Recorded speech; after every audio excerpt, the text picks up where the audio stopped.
Check out the dad with the swag on the floor. Mama gonna brag when I walk in the door. Y'all ain't never seen this gorilla in the mist. Walking the line so fine with a blindfold.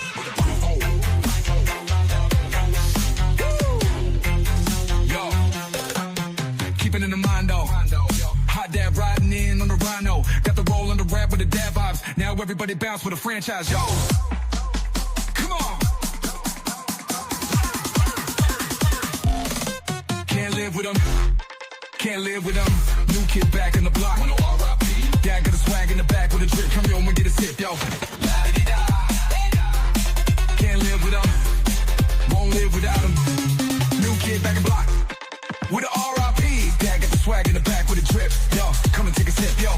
La-dee-da, la-dee-da, la-dee-da, la-dee-da, la-dee-da, la-dee-da, da-da-da. Damn, this dad like a river. Flow so cold, need ice to deliver. Drop so hard like a rock. Dad don't stop. So damn clean like a mop. Sugar cane, down with the main. Dad so sweet, that's his nickname. Y'all been gone for a minute. Yo, dad vibe bouncing to the finish. I can get with that. Come and take a sip, yo. La-dee-da, la-dee-da, la-dee-da, la-dee-da.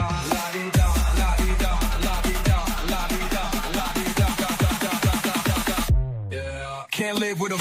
Don't wanna live with the M. New kid back on the block with a R.I.P. Dad got the swag in the back with a drip. Yo, come and take a sip. La-dee-da, la-dee-da, la-dee-da, la-dee-da, la-dee-da. Can't live with them. Can't wanna live with the M. New kid back on the block, no R.I.P. Dad got the swag in the back with a drip. Yo, come and take a sip. La-dee-da, la-dee-da, la-dee-da, la-dee-da.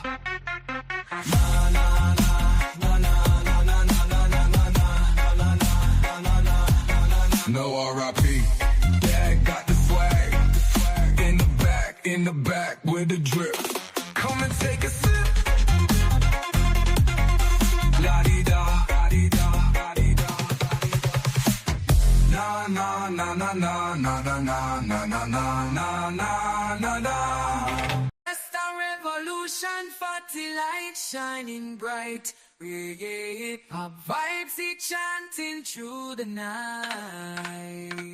From the streets of Narida to every satellite, he representing unity in this fight for life. In all these hills we be fighting, feeling irie. Uncle Fat is chanting, Babylon can't stop we. Through the struggle we rise, never weary. Your blessing every move will be legendary. From the deep valley of North by the holy road, chilling on a cloudy place in his own path. Ganja in the east and he never walk alone. With reggae on the heart he don't never look back. We brethren, the system, we unite as one against the system. We not back down, we burn them oppressors, try to hold us. We no run through the fire, through the storm, we always unite for one. Rasta revolution, fatty light shining bright. Reggae hip-hop vibes, it chanting through the night. From the streets of Naya to every satellite.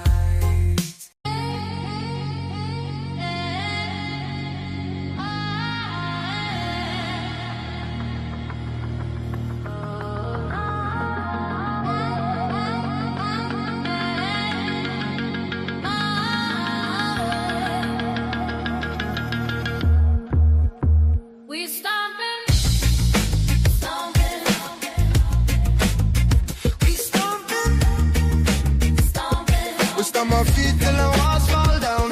We keep on shaking it and dropping it low. Shaking it and dropping down low. Bringing down Babylon, here we go. Here we go, here we go. Keep dropping that ass to the spot as beat. Keep stomping on Babylon with your feet. Them walls do tremble. See them tremble. Down they go, go, go, go. They down, they go. Down they go, they down, they go.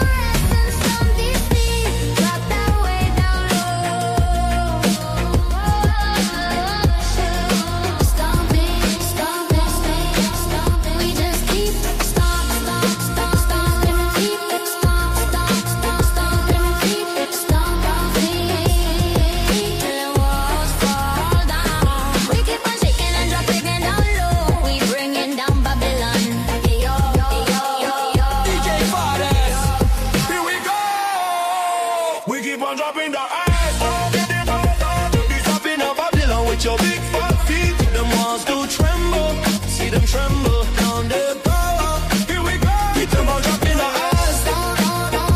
Say dropping the ass.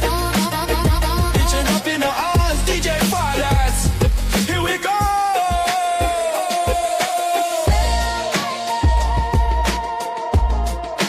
DJ Fathers. DJ Fathers. DJ Fathers.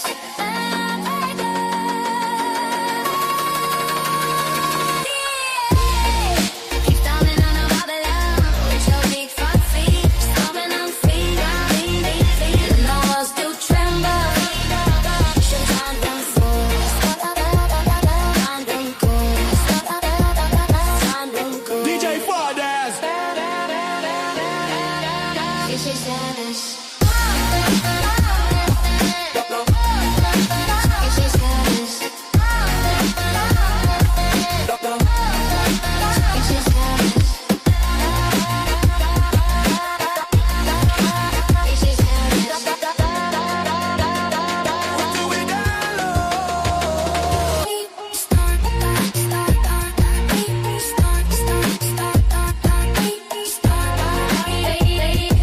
To them walls fall down. Here we go. Here we go.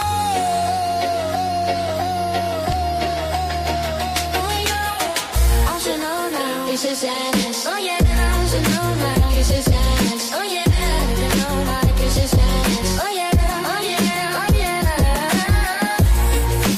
This is sadness. Oh yeah, I should know now. This is sadness. Oh yeah, you know now. This is sadness. Oh yeah, oh yeah, oh yeah. We hear him singing, oh yeah. We hear him singing, oh yeah.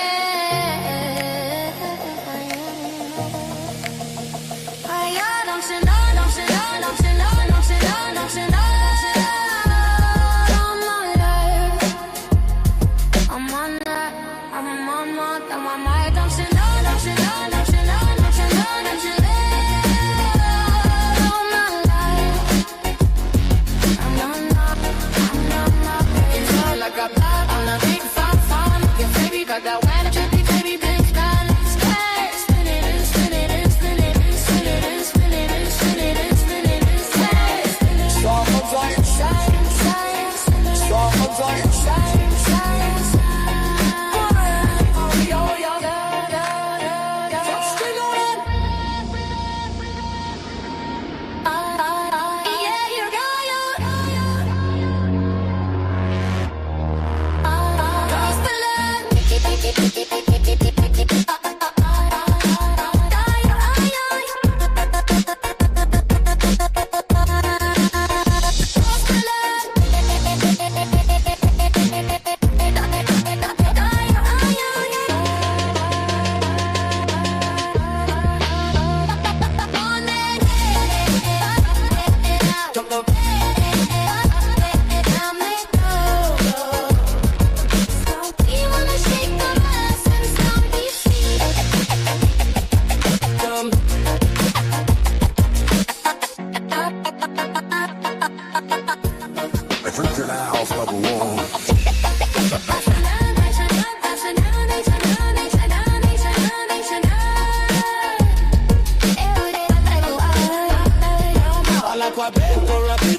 With any started. Spoke of shaping forms after the likeness of the divine, but dividing them immediately by purpose. Humanity, according to these texts, was not created as one people. It was separated from the very beginning. And at least one group, described more than once, was created with obedience as its defining trait. Artificial intelligence flagged several recurring terms that stood out. One phrase loosely translated to function-bearing life. Another referred to those who do not multiply. A third, chillingly, was clay of lower glow. Scholars had long assumed these phrases were poetic or symbolic, but when AI reconstructed them in context, a different meaning appeared. And they are issued quantities of lard along with other substances, including what are called potash. Some researchers now believe these lines describe early humans engineered without the ability to reproduce. If true, this would mean they were deliberately designed as a temporary workforce, never intended to survive long enough to pass their traits on. The more fragments AI restored, the clearer the overall message became. Humanity was not the product of a single act of creation. Instead, it was a process. People were shaped, adjusted, broken down, and rebuilt. Some versions were discarded entirely, erased before they could leave a lasting mark on history. The idea that our species was divided before it had even begun was once considered fringe speculation. Now, the tablets themselves pointed to it. There were classifications, names, and descriptions, and for the first time, there was technology powerful enough to stitch the fragments together into a coherent whole. AI had not invented these ideas, it had revealed them.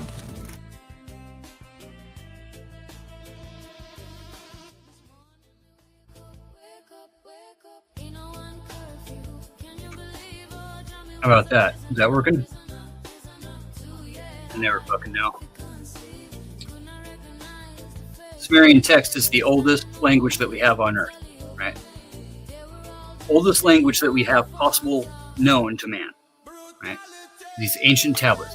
Nobody's ever been able to decipher more than like 2 or 3 words off this shit, right? Now they're pulling like maybe 40 to 50, right? With these older systems. Seriously, in the past fucking 3 months. Like we've known at this point in time, in 2020, that like July was going to be the time when all these chips came out and all this technology was going to be upon us, right? Like we've known this. And they've sure manipulated some of the systems, but the way the large language models really work, some of this shit that they found in these old texts is pretty fucking scary. It turned scattered myths into something closer to a blueprint.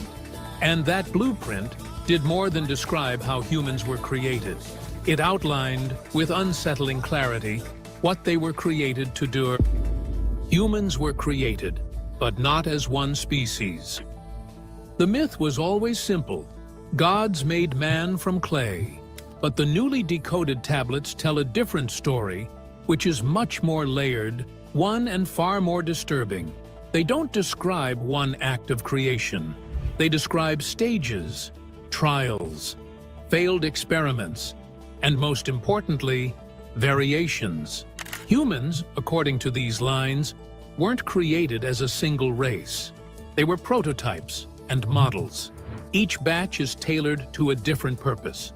They weren't just made to work. There were specific physical functions assigned. The tablets also use different terms to describe these early humans. Which is where we get the giant stories from.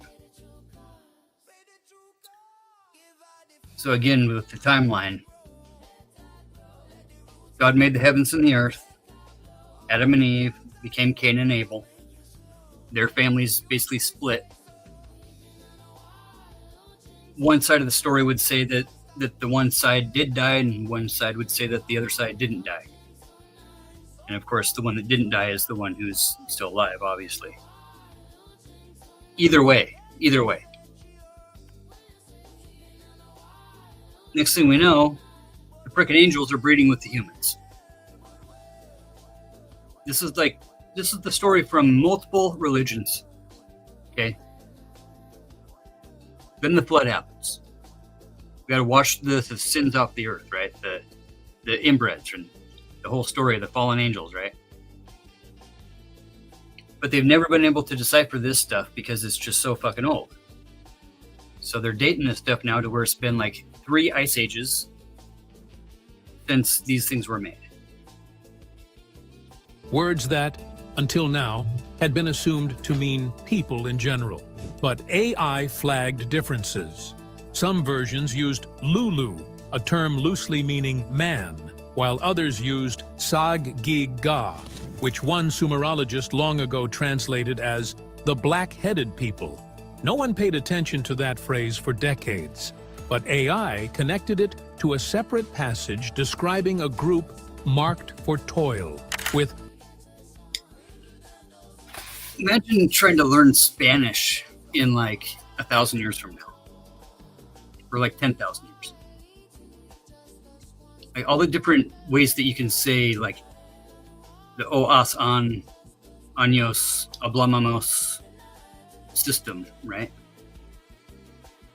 Compared to just saying like was and were. You have to use the individual descriptive, and language in general is like so fucking powerful. You guys were talking about this all night long over there. So got some assholes down here. See what's going on. Double talk and reverse speech, hiding in plain sight. It's pretty easy concepts to grasp, but it all depends on what side of the fucking narrative you want to be on, usually. How's What's it up, Booker? going, brother? Hey. Decent.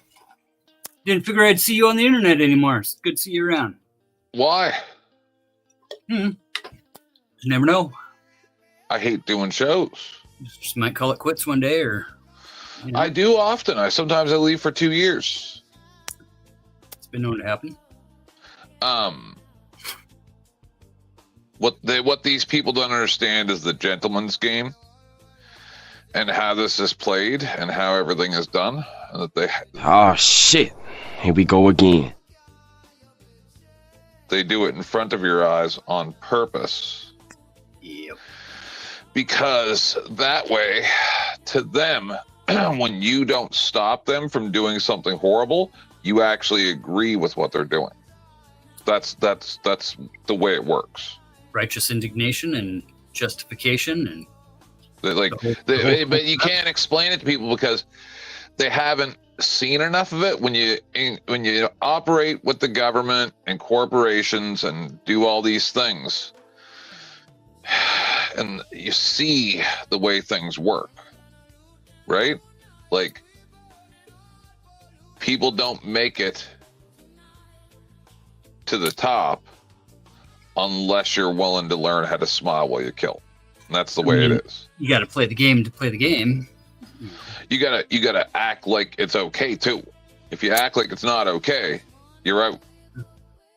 I mean, there's something to this Christian nationalism when it comes down to it right now, with the fascistic side of Christo But fascism that but you- tends you to see- happen. That's what Vibe was trying to explain. Yeah, But the thing from is, the deep state side. he's held up on the fact that the cabal has to be unseen, right? It has to be an unseen force for it to be deep state. But I would contend that it's like this.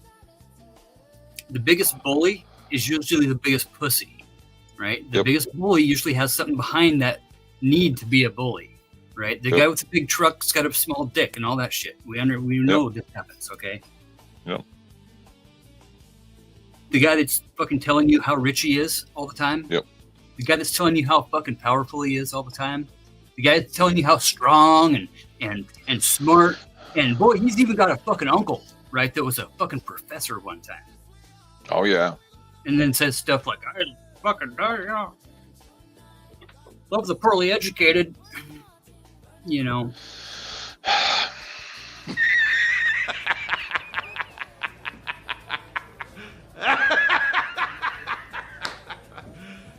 You serious?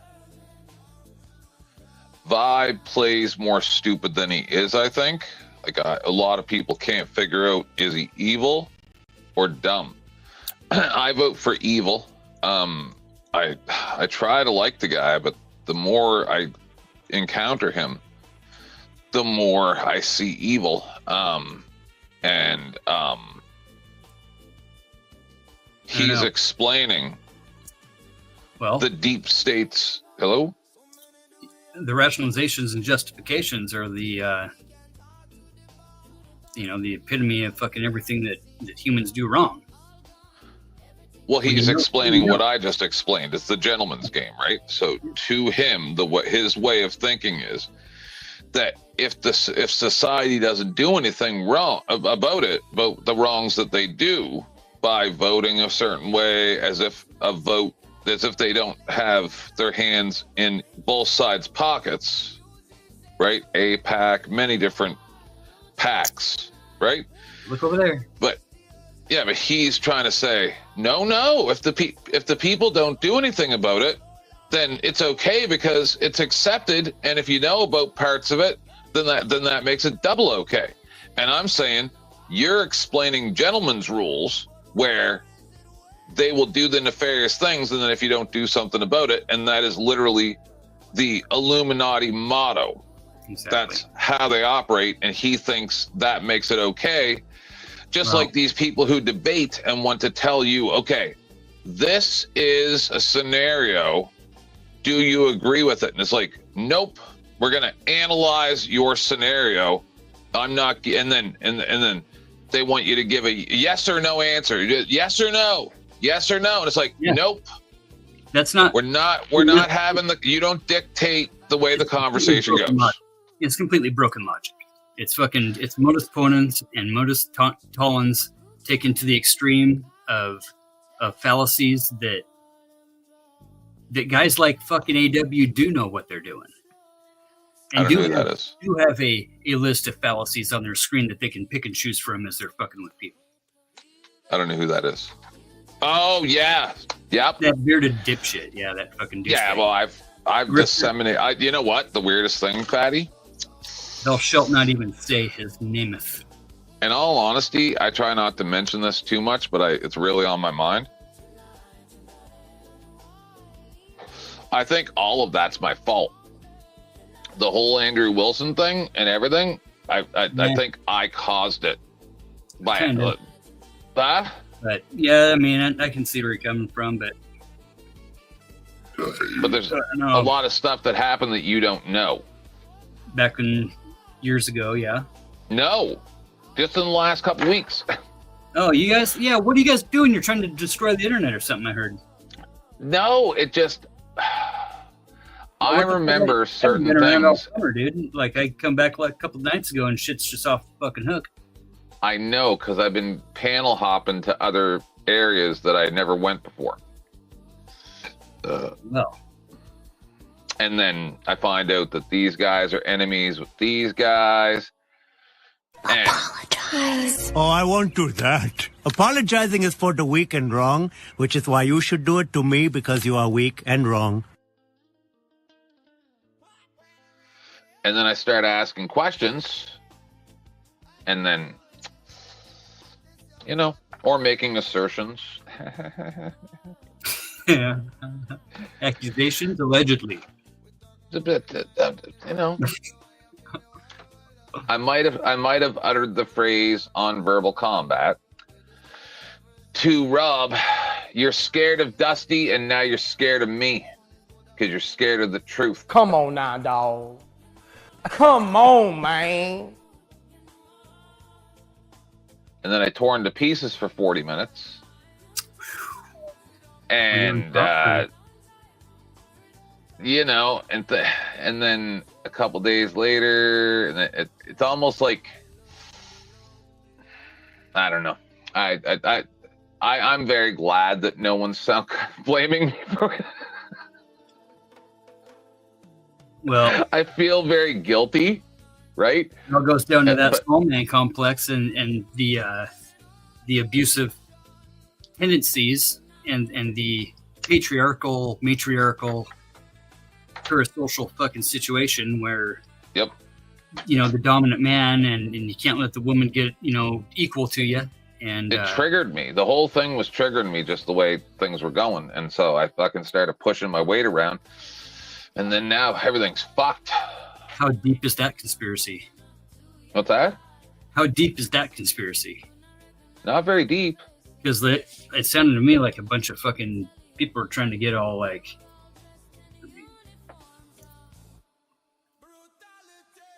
Fatty, This is just... This is so fucking hilarious. Did you? Oh, it's. Did you see the part that Dusty played? I saw it when it aired. But anyway, when AW played the Dragon Ball Z thing, it's like, I'm a Super Saiyan, and he's dancing around in his chair. No. And he goes, now you're gonna see the power of the Crucible. And then literally called for people to unsub from her, which is a TOS violation. But no one's like reporting them because we're not pussies. In all honesty, I think this is going to be really good for Sarah and really good for Flo, because Flo's getting mad views on his shit. Like really, he's doing better than he ever has done on this channel anyway that I've seen, right? And I mean, it's going great. Yeah, if nothing else, it's piquing interest and spreading some. I don't know. There's, I think folks are kind of coming around a little bit on the fact that, at least for a while, there's a lot of folks that were really, really fucking deep in the cult. Yep. And so, it's one thing to be able to okay, first of all, we're not supposed to love our fucking politicians. And they're not supposed to tell us that they love us. And we're not supposed to fall in love with them. Okay, that's Get a to fucking work. gimmick. That's a divide and conquer thing that's been used over time. If we just understand that, when your politicians Love bombing, they love you, and they're they're trauma baiting, and they're loving, and then they're trauma baiting, and they're loving, and they elevate that trauma every little bit of time. And now here we are. Okay, we got a motherfucking 14 fucking billionaires on stage behind the president when he's getting sworn into fucking office. Yep. And we're going, oh, there's no fucking corporatocracy going on around here. No. How much did Elon Musk give Trump's those 14 campaign? men on that stage, bro, were worth over fucking 51% of all Americans combined. No, but didn't Elon Musk give $400 million to his campaign? Chump change. Okay, listen. But you get what I'm saying. That's substantial. Trillion $1 bills stacked on top of each other, right? Stacks of $1 bills, right? Yep. Reach the moon. They're dealing with shit like this big, right? On that stack, right? It would wrap around the fucking Earth 98,000 times. Oh, what we got room? We've got a bunch of people up here. It would go from the moon and back fucking 5.5 times in stacked $1 bills. Yep. Right? And they're dealing with this little bit amount and throwing around these billions and even a trillion is nothing anymore to these fuckers. We're giving $1 trillion fucking deals to Oracle, to fucking that dipshit fucking Kevin O'Leary from fucking Shark Tank. What are we doing? Funding fucking Nvidia and funding fucking Intel, owning the government owns stake in corporations now.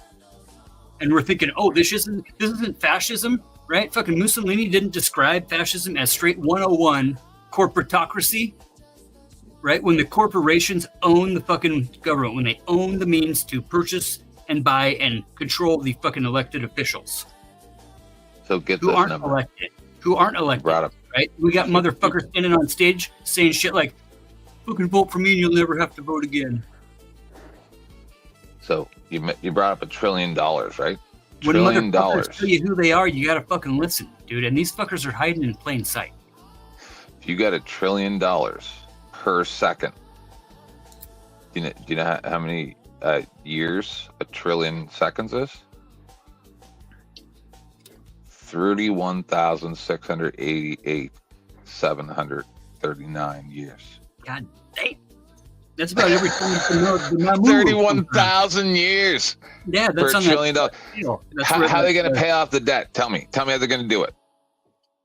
Hey, can you guys give me a quick mic check? Can you hear me all right? Yeah, buddy. How you doing, Joe? Yeah, you're good. Okay. Just curious. Thanks. Go ahead. Yeah. Doing good. 32,000 years. Uncle Fatty? What's up, buddy? How you doing? Fine, Uncle Fatty. Can I join you back within half an hour? I need to go and do something. I'll come back within half an hour. Is it okay? For sure. Okay. Thank you, Uncle Fatty. Yeah.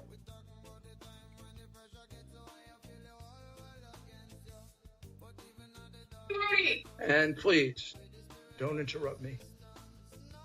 My Father would be proud of me, and Jesus Christ would be proud of me, because that's who I prayed to before I made these decisions, including on September 11th. Every time I made a decision, I said, I don't really know. You make it right, Jesus. And every time I made a decision in these very, very difficult situations, I said, Jesus, let me think it out. And if there's something wrong, you just put it in my head. If there's something wrong, just put it in my head, Jesus.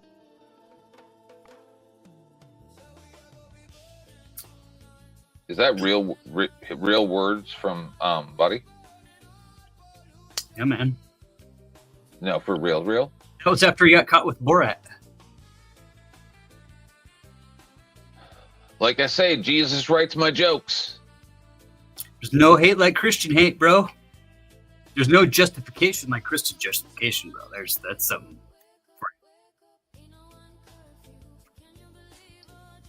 Holy shit, now I got 5 Josephs. Which channel you on there? Yeah, no, that was straight right out of fucking Rudy's mouth, bro. Straight into the fucking machine. I don't doubt it. Like, you know, people are crazy, man. The whole thing about it is it's righteous. It's righteous justification. It's righteous. It's self-righteous bullshit, right? Listen, I'm beyond fucking being a Christian, okay? But I consider myself to be more of a fucking red letter verse Christian than most Christians out there. Living by the actual words of the man himself, right? You don't go around fucking justifying old school fucking texts that were written 2,000 years before Jesus even showed up as justification to be a Christian. Because that's not what Christ did. You know, he referenced those things as far as himself coming to be the Messiah, but not any about all that old wrath and fucking fiery flames and swordy fucking bullshit. No. He was the OG, straight up anarchist, straight up socialist.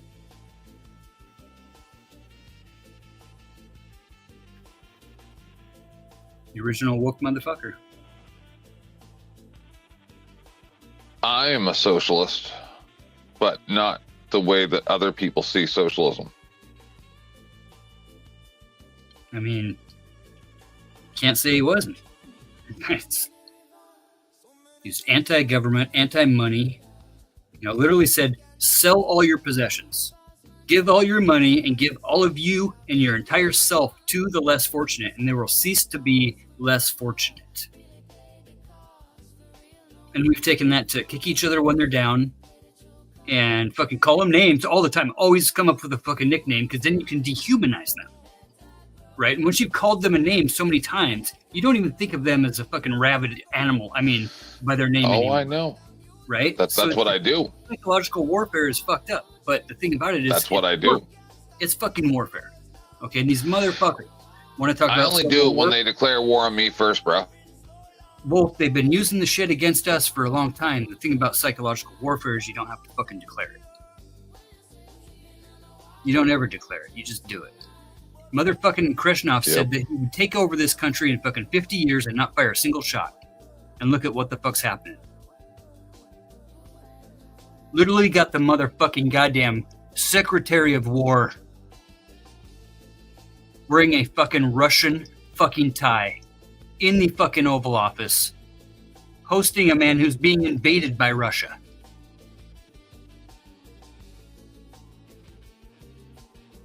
We got our president. He's got his head so far up Putin's ass he can't even breathe half the time.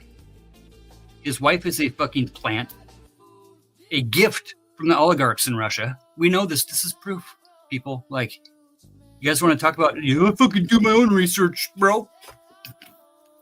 Shit my pants while I'm fucking jerking off on YouTube. You don't got time to fucking do research when you're on fucking YouTube all the time.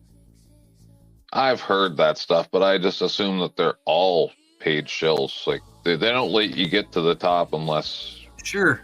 Understandably. Understandably, yes. But we have to weigh the fucking scales, and the shit's not even. It's not even close to fucking even. I love bashing both sides. Look, I thought Sleepy Joe was a fucking... He was not the guy to be the one in the office, no. Okay, but that's part of being a fucking rationalized human being, right? When your side is so fucking pitted against the other side, because who's the fucking telling you? Who's telling you to be fucking scared of those people? Where are they? Where are those people at? Those people that we're supposed to be scared of, bro, they're like 1%. Some of them aren't even like a half of a fucking whole percent. Right? But we're fucking scared of them. Where are they? You mean immigrants? Yeah, they could be up to like 3%. I know, but this is the thing, and I don't know what's true because the government says it, and then you don't know. But from what I've seen in a lot of these cities and stuff, sir, is it's actually a very small number of people that commit like 70+% of the crime. They have repeat. The fucking Title 43 shit's all fucked up with the feds, but just saying. Because listen, I know criminals. In a self-reporting system, that's real hard to maintain. Yeah. And what you're gonna get counties like mine who have, out of fucking staters transplants, right? Running our city governments now, running our county governments, running our state governments. They've been running the state for a while. Mormons, fucking weirdos down there. And we literally have, a very purple community. We have a very liberal mindset as far as like individual liberty, people being able to live their own fucking lives, do what they want to do, right? Just don't hurt me, dude. Just don't hurt me, right? That was the Christian sentiment. Yeah, supposed to be. And yeah, well, now we got into you got to do what I say, or I'm gonna ruin your life. Right, yeah. We're back to running the black Christians out of town now. We're back to having cross burnings and swastikas painted on people's fucking houses. Yep. Yeah, that's you know what? It's everybody's right to exist. It's everybody's right, man. I will help the fucking motherfuckers actually get permits and have their fucking little marches and parades.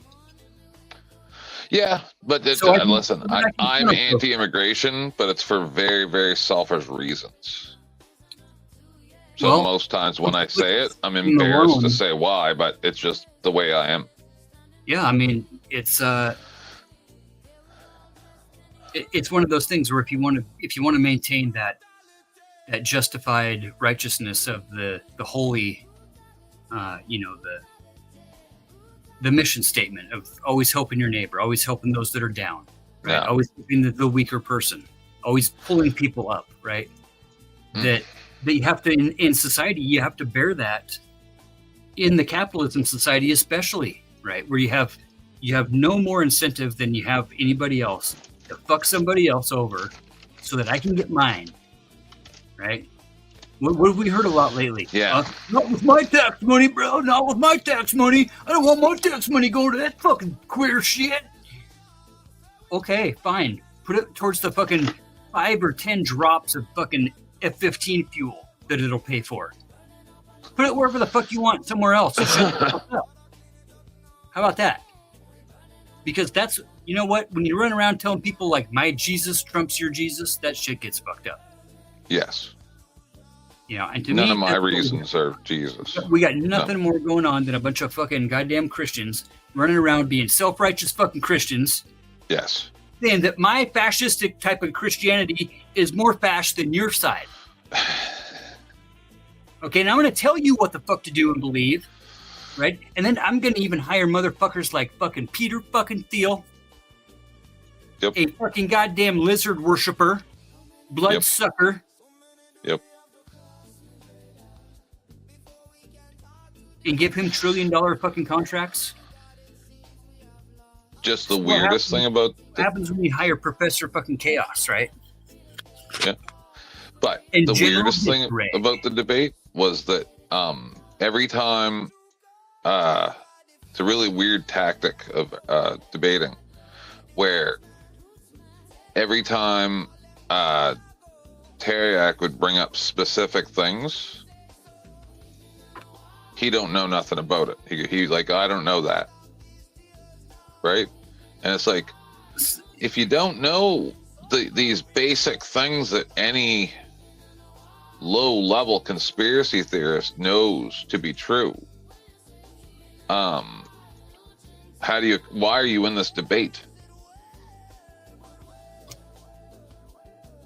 It's a fucking bullshit move. It's a fucking tactic. No, but it's an avoidance system, right? Because they always have to be controlling the narrative, right? Yep. You're always controlling the flow of how things are going. That way, you're always presupposing the condition and making everything hinge upon those certain criterias of what you're presenting your proposition to be. When okay, like guy like fucking Rob. Oh, like let me use 500 fucking words where I should use 10. Mm-hmm. The pontificator of pontificators. Yep. Right. Yep. Which is cool. Everybody's got their style, you know. But like, goddamn, fucking get to the point. You know, stop blowing fucking sunshine up my ass, trying to tell me about how fucking using all your adjectives and tell me how strong and bold of a statement that you made, and you're just following the dear leader's fucking move. Imagine growing up in today's age, bro, and not knowing anything else, like even 10 years younger than us, where all that you ever knew in politics was this fucking clown, dude. This fucking clown who has to control the fucking narrative at all times. Yep, and you know what it's called? Pedantic. It's real, tried and true. It's 100% narcissism. It takes a true being, a true pedantic. thing. It's almost like being enlightened, bro, to be a true narcissist, right? I lost my it is. I'm a absolute narcissist, but you don't have the code. You don't have the sycophants behind you, though. It takes a team to really. That's because I don't. You know, the team. It takes that codependent, you know, narcissistic relationship of always being able to fucking put somebody down and pull them back up and keep them in that perpetual state of like inherent fucking trauma bonding and keeping everybody on their toes because you never know what fucking I might do next. I used to run I'd rather just I used to run my fucking cruise that way, bro, and like it fucking took me a long time to learn that kicking shit on people's shoes and fucking telling them they suck and fucking hurry the fuck up like isn't the way to go. That's not good motivation. It's not good leadership skills. It's not good, you know, anything really in society. It's just a bunch of fucking church clown fucking bullshit. Trying to maintain some unmanageable standard. You know, it all comes down to like fucking what's the expectation? How's it being managed?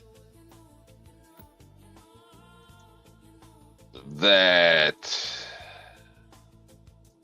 when there is no designated expectation and these motherfuckers are just running wild, right? And just we're in this flood the zone system of just complete bombardment. So every time you elevate up your trauma, now those trauma steps become bigger. Now we're in that part of fascist takeover where like shit's already happened, the system's in place. All you got to do is fucking say trigger words anymore. And we're to the point where motherfuckers can get fucking straight busted. Straight every single day, bro, making fucking impeachable fucking statements.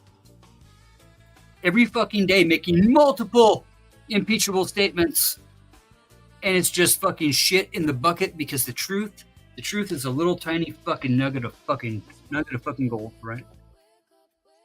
In a swimming pool full of shit. Raw fucking sewage. A bunch of corn, a bunch of peanuts.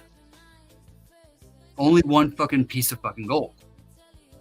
That's how flood the zone works. These are old tactics from the fucking old fucking regimes, okay? That's being used against us right now. And motherfuckers are like, he's so funny though. He calls people names. I want to be able to call people names too because I'm a fucking racist bigot too. And I hate the trans and I hate the gays too because they make me feel weird when I see them in public. And they get excited by it. I feel weird when I see other people. I feel weird when I see them.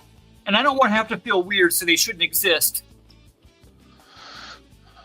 Some people get excited over the gay stuff, and then some people don't. And the ones who don't, I know, are probably straight. And then the ones who get really excited about it are closeted. They're all fucking rapists, bro. They've all fucking been raped when they were kids, and they're covering up for the same shit as they grow up as they did when they grew up. And they think the other side does it too, but we fucking don't. Yeah, I didn't used to believe that, but I do now. You always blame your opponent for your fucking weaknesses. Always. True. You project strength. You never show weakness. You never take the fall. You never ever admit a loss or a fault or a defeat, and you always blame. So you can fucking rationalize it and justify it when you get fucking caught doing it too. It's the fucking bullshit baiter game of the groomers calling the fucking other guys groomers. I don't do. And we're so fucking penetrated with this fucking bullshit of divide and conquer that motherfucker can actually do shit, and people are just like, oh, he was just fucking being silly. But you can't take a joke, you fucking libtard. Fucking really. People are so fucking in depth. Like, listen. Anybody ever wants to fucking do the Uncle Fatty's Red Hat Challenge? All you gotta do is admit one thing that Donald Trump's ever done in his whole life. Wrong. One bad thing that he's ever fucking done. One. He fucked over that old lady from her apartment. Congratulations, you're not a fucking cult member. Well, just that's all it takes. I pay attention to what's going on. You know, most motherfuckers can't fucking do it. Can't even think. It's like the David Koresh fucking motherfuckers do. Yes, well. It's like James Jones motherfuckers. It's the fucking guys that sleep with their Nikes on because there's a comet coming by. Mm-hmm. There's a new one coming right now. Remember, now it's stuck behind the sun. They're saying. There's a couple of them. It's actually pretty fucking weird. Atlas, 3-eye Atlas or whatever. Yeah, there's another big one behind it, and there's I think like a whole gang swarm of them that kind of just like must be following the thing or something. We're gonna have to fight Jesus. Hey, it's gonna be like Supernatural. We'll be driving around in an old school car, whole bunch of weapons in our trunk. trunk. Y2K, bro. He's stuck at the Mexican border. They won't let him across. He's down there washing feet and teaching people how to fish and bake bread and all kinds of shit. Who is? Jesus, the Christ. Oh. Yeah, he was born on Y2K, stroke of midnight, Pacific Standard Time. We got Uncle Fatty. He's spilling it out. You know what I'm saying? In the motherfucking house. So to the ones. We in the strip club. It's a whole lot of ones. You know what I'm saying? Yeah, man. I see Uncle Fatty in the building. Salute for Uncle Fatty. You better stay out of trouble. Better stay out of trouble, Uncle Fatty. That's creepy as shit. Come on now, dog. Come on, man. That Uncle that Fatty one was. Oh, that was messed up.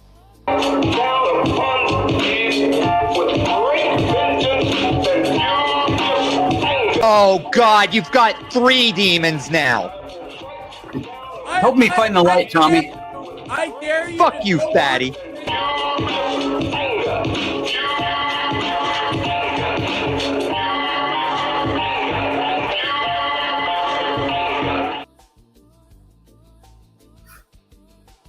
We got a couple of remixes of Tommy that are just bangers, bro. But they're so inappropriate. Looney Tunes, dude. So inappropriate, dude. The F-bomb was. I don't think I've ever had the pleasure of speaking with that gentleman. No, he's great. He's a fucking good dude, man. He really is a good dude. Stop it. He is, man. He's just another confused Christian. Who thinks his brand of Christianity is the better brand of Christianity that everybody should be living. Oh, God. Oh, that's good. You know, and that's not the way God works. Well, No. according to you, okay, but let's argue about it. It's fun. Okay. I've been doing it for fucking years. I mean, there's nothing funner than arguing about God because everybody can get so fucking intense about it. All you're doing is The thing is how strong you are convicted about a virtue. It's virtue signaling. It's projection. You know, Jack. How far back do you remember when you were a baby?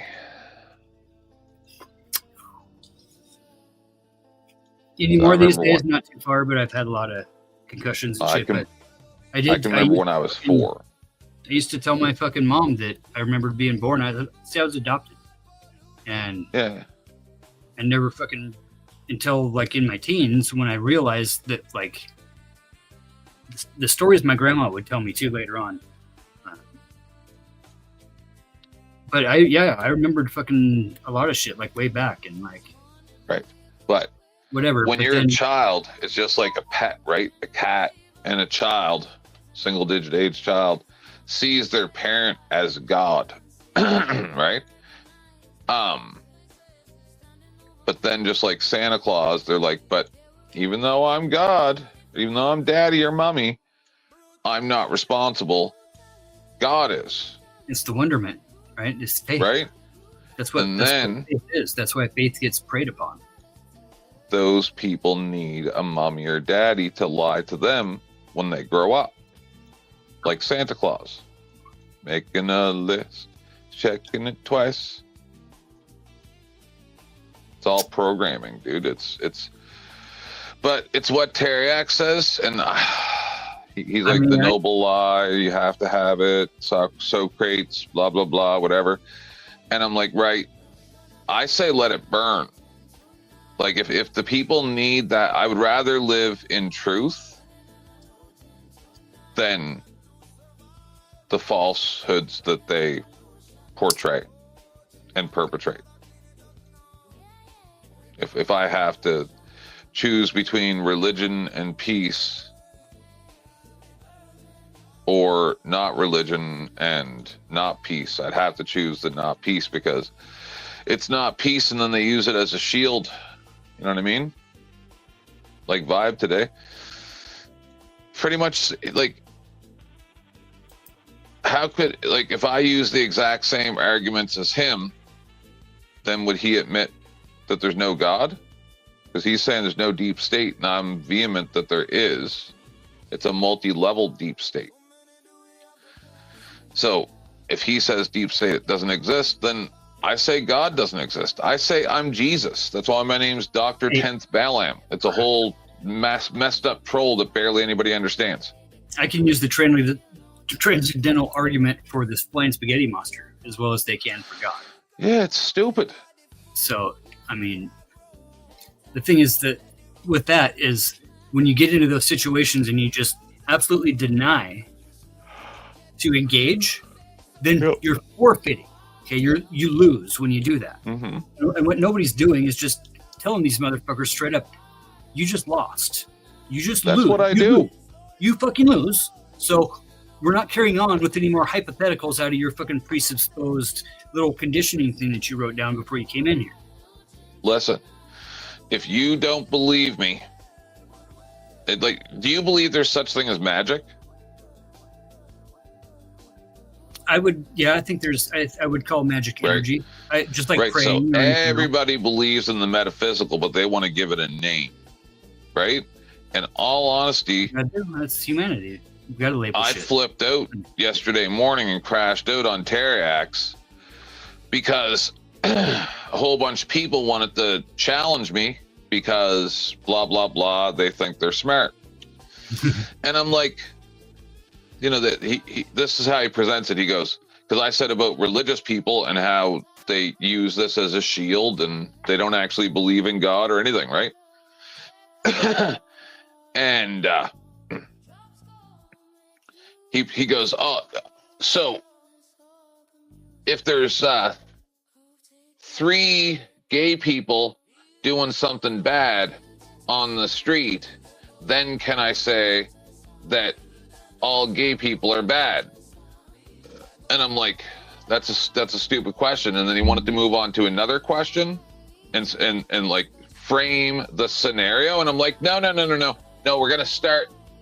You don't get to ask a false question, right? Because we're not talking about 3 random religious people on the street. We're talking about tens upon tens of thousands of religious zealots going around acting crazy. Yeah. Right. Yeah. So don't try to even. I caught the. I won't allow these people. If you want to just talk over each other for 40 minutes, I will do that. Minimalization using the narrative, the presupposed narrative, right, of the minimalization built into the narrative of the question itself. Right, and that's not a debate or even a discussion. You're telling me you want to frame something, and I only get to answer yes or no. Right. We're not doing that. You're not my teacher. Yeah, and it is in its own right. What this is hypno-programming. Yep, right. This is society working against itself. This is what happens when societies get big, right? This is all shit that like people that read, and people that like are halfway, maybe a little bit informed, kind of understand the concepts of. But when we grow up on fucking Alf and fucking, goddamn Knight Rider and fucking The Apprentice. Yes. And now Shark Tank and everybody wants to be the richest man, narrative being pushed into fucking society again. And the who would be pushing that narrative? Why would the rich man have an incentive to spend money that can keep you fucking convinced that being rich is the ultimate goal, when all you're doing is feeding into the system that makes that guy richer? Because that way it justifies them being rich. Right? I get to be involved in something. I get to be involved in the fucking, in the kleptomaniac's mind of always plotting and scheming on how to get away with that little Tootsie Roll. Yep. Fucking goddamn that fucking candy man. He's got that Tootsie Roll barrel out there. It's full. You grab handfuls and you won't even notice it. All you got to do is pick one out whenever you want it out of your pocket now. That's how far the fucking, because each Tootsie Roll is actually like a trigger word. Yep. And now people fucking wear their trigger words literally on their skin. Yep. In them, right? They fly the flags. They got the truck wraps. But they literally wear those sentiments on their fucking skin now, right? We got most of them wear the fucking mark of the beast on their own fucking forehead. Willingly. These are the fucking the same people that were fucking convinced that Y2K was going to happen. Are the same people now, right, that are being convinced by the powers that be. Here's the deal. We don't vote for what we want. We do not vote for what we want. Fuck no, we do not. We vote against what scares us the most. And the one with the bigger fucking drive of, they're fucking scary. Hey, look over there. They're fucking scary. Hey, oh, don't mind me picking your pocket. Hey, look over there. Oh, hey, look. Oh, now I've got you convinced that when I say look over there, you give me money. Yeah. I don't even have to pick your fucking pocket anymore. I say, holy fuck, look, a libtard, and you just start giving me money. And people are like, oh, the other side's fucking come on. Can't even see out of your own fucking shell. Motherfuckers, I'm telling you. I only give money to gain clout. There's something to that. I donate to some channels here and there. Just kind of keeps you in good graces. They understand you appreciate them. You know what I mean? Me and a couple of mushrooms did a little investigation on clout here a few weeks ago. Oh, yeah? Did you guys figure out that I have the most clout of everywhere? Fucking for sure. I was out in the middle of the woods going, why is nobody talking about 10th Man right now? Actually, that's the funniest thing is I actually prefer to not be recognized for anything. Like, I like to just sit behind the scenes and be a lurker. Like, I'm lurking on a few panels right now. I got a couple. Like, I'm watching other channels while I'm on here, right? Just seeing what's going on in chats, reading your chat. I think Mandy hates me now, or she's talking to people in chat. Oh, no. Oh, shit, I'm live on my channel, too, huh? Still love you, Mandy. I don't know if I did something mean to you or something. shit. What do we got? Apologize. Sleeping pills. Yep. Is that? I didn't see you down there, fucker. What's up? Who? Yeah, I just came in. So. What's up, Brick? What's happening? What's Or happening? Clay, I guess, so that you're not Brick like the other Brick. Yeah, well, you know, it's not It's not easier. him. No, it's not him, but no, it is easier too. It's something else. It's something entirely different. Well, see, I rebranded essentially just because it made sense at the time. Bodies molded from dark clay. Sorry. Sorry. I was Brick Jonesy at the time. I know. And I am Brick Jonesy. That hasn't Yeah. changed. But for a more substantial name for a channel, right? Like, obviously, I would want to go with something more brandished. And so that made sense at the time. Yep. Yeah. Yeah. Nice. Noise. So what's your take, Brick? Since this is kind of like this tomato after party, that's why I came here. Because so do you think that Vibe is dumb or evil? Willfully ignorant. Well, I don't believe anyone. I call that evil. Yeah, I don't. I don't believe anyone is actually evil. I believe it's what they do. Okay, but ignoring the truth. Yeah, but he was being willfully ignorant. Yeah. Is he a bona fide lawyer? Like, is that his game, or he's a business owner. Well, okay, all right. Well, I don't know his full portfolio. I don't ask people questions. I don't give a fuck about nobody. I mean, maybe he's arguing just to argue. He always Arguing, makes the shit that he like. If I was coming this from the lawyer's perspective, and I was arguing, Contrarian. that's like, yeah. I mean, but I do pay very close attention to people. I know what Fatty does for a living. He told us. Nice. Yeah, I remember everything everybody says almost. Yeah, Everything no that doubt, you no say, I remember because I'm crazy. Well, you know that. Well, you know the space I come from. I mean, you're essentially from that space generally too. So Yeah, they're a bit mad at me. Oh yeah. Well, they get mad at. Yeah, well, I just want to let you know that I heard that you've been talking some smack, and I just want you to know that I've been taking Taekwondo lessons in the back of the Walmart Supercenter, so if you don't want to get hurt, then you better stop. I hate when that What the hell? Bro, is that supposed to be me? Nope. That No? was a few years ago. Oh, okay. I was like, is he? Hey. What do we say when a cute boy walks by? Brown chicken, brown cow. What the hell? That's awesome. It. Smells goody. Yeah. And the fucking DJs from Mars, and then Scared Ketchup is the fucking animator. He's got some fucking funny shit we're working on, dude. It's hilarious. Just did a JD Vance fucking remix. Huh. The Futon Philanderer. Yeah. So yeah, no, it's interesting because there's only two spaces that I really go to anymore, and that's the little bit of Panelverse that I enjoy, which is not much of it at all.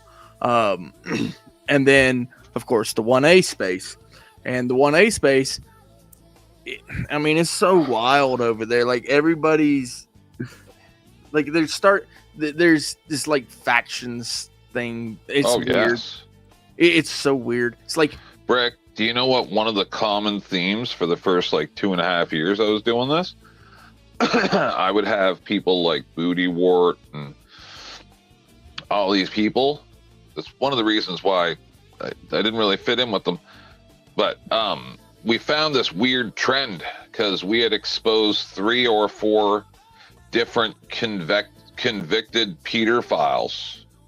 Sure. Yeah. That were doing 1A stuff, and just nobody knew that their background, and then people came to me with it, and I had to expose them. Yeah, there was one not too long They were all ago. News Now. They were News Now, all the channels. Oh, really? Wow. Yeah. It was a weird thing. There was one about a year ago that got exposed by it was one of the troll channels, that not 1A people. Who was it?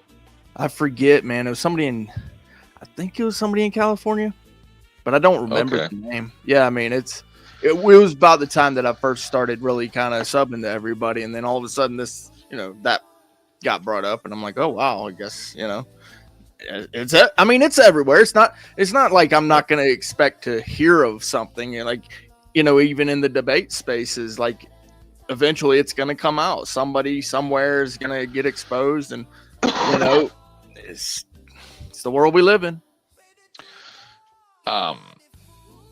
That's fucking deep state right there. So the deep state is hidden in plain sight, bro. The deep state is the one yelling at you to be afraid of the deep state. I got clipped out. Did you see that on Sarah's channel, bro? When that happened, More than one person did. The whole get this. The whole house got shut down. Get this. Earlier today, Jimmy Dore did 2 segments about the land grab that's taking place in, I think, Palisades or something like that, California. I don't know. Yeah. But Fireland and all that shit. Yeah, man. They delivered flyers to burn down houses to let them know that they had to come and vote about it, whatever. Right? Like, it was absolutely absurd the way they. Unfortunately, this is actually kind of typical for how FEMA would work. But now we don't have any FEMA workers, right? And the system's like 10 times worse, and we're completely fucked. But what happened was he was doing that segment, and then somehow both his YouTube and Rumble went offline, and he had to start another stream. I mean, I live right next to a testing base, so it's not unusual to see weird stuff. A little bit of lead in the water, huh? Possibly, yeah. I mean, Albuquerque, right? Albuquerque is wild, man. This shit's crazy. Albuquerque is New York, right? No. It's in it's right beside New York or whatever. New Mexico. Oh no! Oh right, Albuquerque, New Mexico. Yeah, wrong turn, Albuquerque. Yeah, that one. Yeah. Wasn't there? What's the A thing that's in New York? I can't remember. Anyway, go ahead. Albany. There's Albany, and then maybe it's that. Yeah, and Albuquerque. No, I know. I say Bugs Bunny all the time. I get you. I think it's the Adirondacks, probably. That could be that too. Yeah, that's the mountain range. I'm Canadian, so I know about the stuff, but I don't know all the stuff. What is it? Sorry, Fatty. Is that where the Apaches lived? Yeah, no. Apaches. No. I mean, I'm from the South. I'm from the South, but I lived all over the East Coast. I've been to every southern state and every New England and North state, but the only one I haven't been to that's the East Coast state is Kentucky. It's the only one. I've been to all the rest of them. Damn. Literally every last one of them. And the interesting thing about that is that the furthest west I've been is New Mexico. So from Texas all the way through all of the southern states and then all of the East Coast states. So, I'm getting there. I'm getting to the, covering them all. Eventually I probably will, at some point. Man, Still young. For a couple of years, I'm fucking jonesing for some ocean. Oh my goodness. I saw it literally. I was in Florida just was it last weekend? Yeah, last weekend. And that's where I'm from. So, I've seen it a million times, but I just got to see it Auditor Palooza, which was really awesome. Yeah, I got to see all the LIA was there. Leroy Truth. Put you on or what? Huh? You went to Audapalooza too? Yeah, Joe won an award, didn't he? Yeah, man. Yeah, I was hanging out with Joe. Yeah, he was talking about it. I laughed at him. Bro, I don't smoke anymore, but because he was there, I just kind of took it and I said, quick little puff, but I didn't get high or nothing. Did he call you the N-word ever? Probably 1,000 times. Oh, sup? that was Landry at Audapalooza too? Audapalooza? Landry? Mm. I don't know. You're talking about modern. Yeah, that's right. Yep. Yeah. No. Oh, I was just wondering if Joe picked him up and took him down there with him. Joe got a new boyfriend. He don't love me no more. He did. He loves Landry ride now. with a friend. He did ride with a friend, though. So. Oh, I see. But it wasn't Landry. Man. Always getting somebody else to drive him around. But yeah, Leroy Truth won the big award, and then Joe, and then FAPA. I don't know if you know who FAPA is. That's First Amendment Protection Agency. Yeah, I remember that. The People's Elbow. That guy. Yeah, he's all right. Yeah, I think so. He does the dispensaries mostly. Okay. Yeah. And it's so funny because he's had to spray a few people. Yep. Yeah, it's a lot of fun. I disagreed with that at first. Yeah. But then I saw the encounters that, like, furry mace somebody or whatever. I mean, if you're on a public OC spray or whatever. If you're on a public sidewalk, sidewalk, I know, but I felt, and then Johnny 5-0, I think it was, or I can't remember, but he was in a residential area, and buddy sprayed him with the hose. He maced him, or OC sprayed, or whatever it is. Yeah. And I was against it, but then I watched a woman try to run over Amagansett Press. Not really, but if he hadn't moved and she didn't stop, and then she got out of the car and started like swinging at him or something, like being very intimidating. He maced her, and that's when I said, "Yeah, fuck it. Anybody who gets within arm's reach, mace them.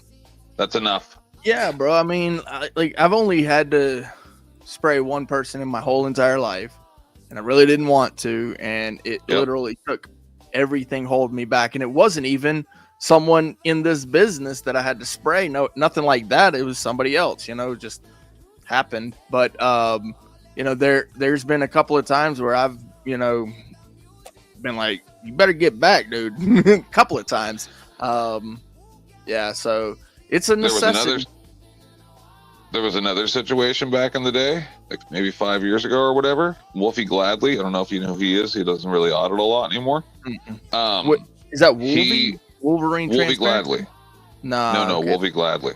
Yeah. Anyway, he was out with like James and all different people, right? So they were near like power company or something like that, and like 5 or 6, I don't know, remember exactly how many people. Some of them were throwing rocks, and one of them picked up a stick, like a board off of a pallet, and swung it at one of the guys. It got so crazy.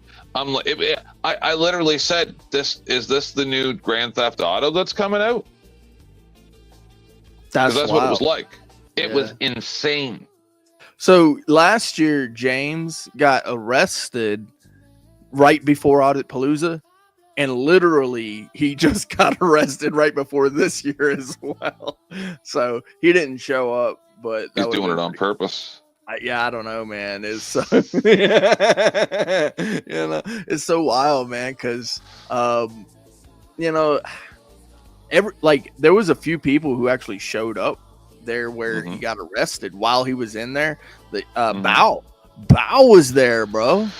Well, did you hear the interview off High Impact that he said that they booked him and brought him in, and then as they were getting him out of there, because like they expedited him, and they said, "I don't know who you are, but I've never seen this happen before." And in all honesty, the exact same thing happened to me one time, and I called somebody I knew in the government, and when the phone got hung up, the guy came back and opened the cell and let me out. Nice. That's Yeah, the I deep mean- state. That's the deep state. See, he can say the deep state doesn't exist all he wants. I know what happens behind the scenes that I'll probably never talk about. The money. And Yeah. but That part, bro. Like if you've been to the dungeon, you I know never the worked- deep state exists. I never worked in the government. I worked for the government, and like Right. as a contractor, kind of. Yeah. I mean, if you've been on this side of the bars or that side of the bars, it doesn't matter. If you've been there and you've been inside of the facility, you know the deep state exists. Like that's why when Vibe's saying it doesn't exist, it's like, dude, go take a visit to a jail. You do a little bit of preaching work in the jail. You know that the deep state exists. I'm telling you, man, because the funny thing is like when I was in prison, some brothers would come and have a little Bible study. And anytime they came in, you know, there's stories. There's stories, you know what I'm saying? So I know it exists. And then on top of that, if it didn't exist, then how would all the contraband get into the prisons and the jails? That, you know, that just would never happen. Come on. You know, It does exist. it's real. Yeah. You know? That's like saying, no, you know what he literally did? He pulled the Italian. I'm just thinking of it now. He pulled the Italian fucking bullshit where it's like, the mafia doesn't exist. What are you talking about? Right, exactly. It's like, yeah, you know, there's the crime that happens, but is it really organized? Nope, it's disorganized crime. And we would we would never get together to figure out a way to profit off of the backs of the people through crime. We would never do that. No. Like you brought up the 600 fake DUIs. You didn't present it as well as I wish I was there so I could have added in. Right? Yeah. But I mean, no, it's okay. It's okay. You know, it's all impromptu, right? But yeah, exactly. 600 false DUI arrests where I think 2 of them have gone to prison now because of like this has been happening for 100-something years, maybe 300, maybe whatever, right? Only now, because we have electronic communications where we can track this stuff, are we finding out about it? And we're only finding out about some of it. That's what he keeps saying. Transparent. You're able to see it, so it's not deep state. Yeah. No, you're seeing the surface level stuff. Surface level. And then that whole department gets replaced, but it's still got the same officials. It's still got the same rich rancher down the road. And it's just like Yellowstone. And they're willing to kill their own children. So when they show up at your house and they show you a picture of your kid at the daycare and say, I certainly hope that you vote on the thing that we've talked about the way that we talked about. But, you know, I would never tell you how to vote. You have a beautiful daughter, and then walks away and leaves the picture sitting there. Sure, it'd be horrible if anybody fell out that window. That's what they do. Listen, Trump admitted what they do. He said, whoever Al Gabati or whatever it was, he said, I took a picture out of my coat and sat it there, and it was of his house. Well, and then he did what I said. Trump admitted it in front, and then they'll say, "Oh, well, that's not deep state because it's in your face." Yeah, what about the other 30 times he did that to other people? I mean, Steve was really pointing it out to him as, you know, after I essentially said, you know, okay, well, you know, you can have this unrealistic view of that is the deep state. And then Mr. Steve was like, yeah, you can really. Who keeps down the electric car? We do. We do. He did a really good job of hammering it home of like, you can have that idea. It's very childish, but it's not the way it is. That's an ad hom. Blah blah blah. It is. It is. Appeal to epistemological hermetics. blah blah blah. Well, you know, and I know I mentioned too, it's a colloquial term, right? So there's other ways, you know, and the state, the word state is a colloquial term. It of itself is a colloquial term because state actually is a reference to the mind, as in state of mind. So when we're talking about boundaries around a territory, that right there is not a real state. The state is the state of mind, which is the state of the people. So whatever they vote for, and so what our treaties are. And so, you know, when we call a state, it's a state according to the United States. But you go abroad, those are called nation states. And the United States is a nation state. But another point that was missed during that was that the deep state, I guess it can be referred to the way you're saying it, but the way I've understood it is it's a state within a state that has no borders like you're describing, in which case it is actually omnipresent, and then they use the Five Eyes to spy on each other's politicians.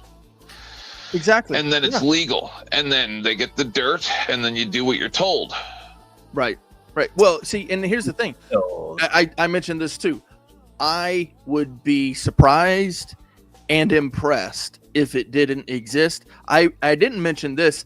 I would be inclined to not believe you if you told me that the deep state does not exist. I would be like, bro, you're absolutely out of the loop, which is actually what we were telling Vibe. But like, you're out of the loop to believe that this.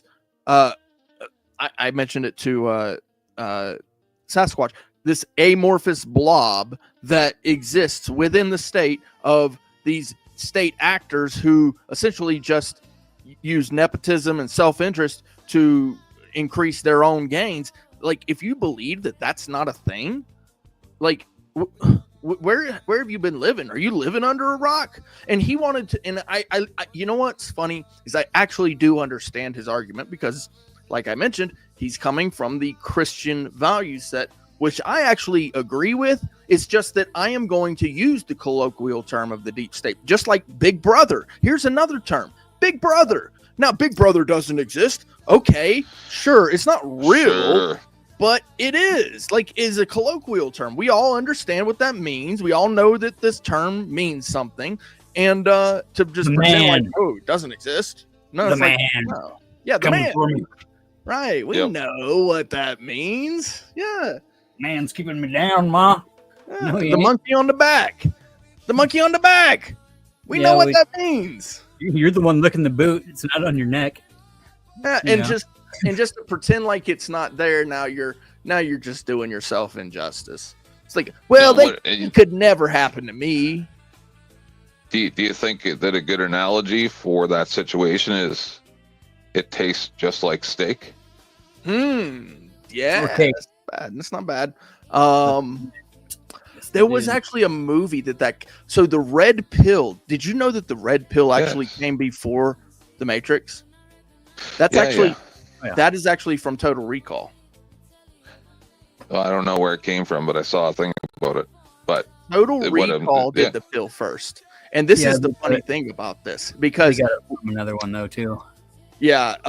When he was in the room and his wife came to see him while he was on Mars, and the other guy comes in and he's like, I brought this pill, take this pill, and then that way you can come out of the computer program. That's where it actually came from. Matrix stole the red pill, just so you know.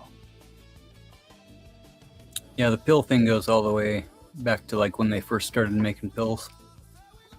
Probably. Yeah, well, yeah, I mean, I would imagine that too. Yeah, that kind of makes sense. I mean, it's listen. It's the thing of, you choose what you want to be, is what it is. It's the choice of taking the pill to define yourself as the pill. That's what I say about worldview. Worldview, the term worldview has been used as a tactic against humanity before. Because defining yourself by your own little fucking team and saying that I choose this team and this team only is divide and conquer. Right? It's Yes. The smart thing that he did in that was he didn't take the pill at all. And see, that's the thing is they want you to take a pill. They want you to believe that you have to make a choice. Why do you have to make a choice between blue and red or gray or black? You don't. Choose not to decide. You still have made a choice. This may be true, however, Not my words. Not my words. This may be true, but it's not the choice that they gave to you.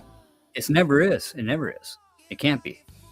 Well, they want you to believe that your choice, they want you to believe that your choice matters so that you stay quiet. It's population control. When you got, hive mind mentality, that's the only way that hives can work. Bingo. Yes. So it's just, it's just nature. And it's just how it is. But the less say a vote matters. The less, the more we're in trouble. I say a vote matters, but it only matters if you're involved. We see, here's the thing. People will go and put a vote in, right? And that's all they do. You know what that is? That's going to church on Easter and then never going to church again. Your vote didn't matter. Yeah. But if you go every single weekend on Sunday, and then sometimes you'll go on the Wednesday night, and you obviously show up for your quote unquote holidays, then when you speak to the other congregation people, your vote matters.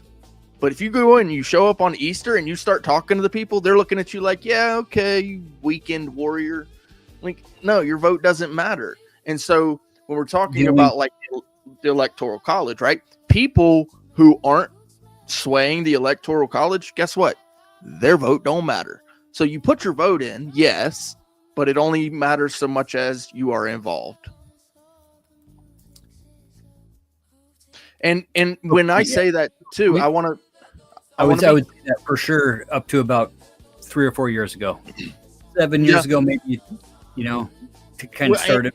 But like the shit that's going on. Local politics matter more, right? Yeah. So you can sit there and, put your vote in and get involved with the Electoral College. And that might work out well for you because now you're getting involved with the Fed, but you still got to live in your hometown. So you better be involved in your local politics too. Unless you want to go live at the White House, which is also an option, or in DC, which is also an option. Until you money up and then you get to move to some other town, right? And take your ideology to some other town and change that town to fit your instance of your fascistic type of what you want to be. That's where the whole it's factions, right? Fascism. Yes. It's the factions of corporations that fight each other because it's the us or them mentality, and it's the fight to the top of the commercial economic system of a free market run wild. Absolutely. No regulations. What are we doing? We're taking all the way. Why do regulations fucking exist? Why do we have fucking dividers in between the fucking freeways? Why do we have fucking stop signs? Why do we have something that says you can't piss in public? Those are regulations. Yep. We have them because people do that shit, and we don't like them when they do that shit. I agree about almost all of those. Yeah, exactly. Not all of them, but there are a lot of good rules, right? And I believe rule of law works. We have to we got to deregulate and open up the free market and let the companies come in so we can get some of that trickle down. Yeah. And so it's like the warning label on the prescription bottle, right? So the warning label on the prescription bottle is there because some dumbass left it out. And then somebody took it, and now, we got to have a warning label. But, that's a regulation that came about. And I don't have a problem with it, but it does raise the cost. And so be it, right? And here's the thing, too. I've said this, and I actually said this at my council meeting here in Albuquerque. I told him, I said, I really don't care how much money you spend, as long as you're doing your job correctly.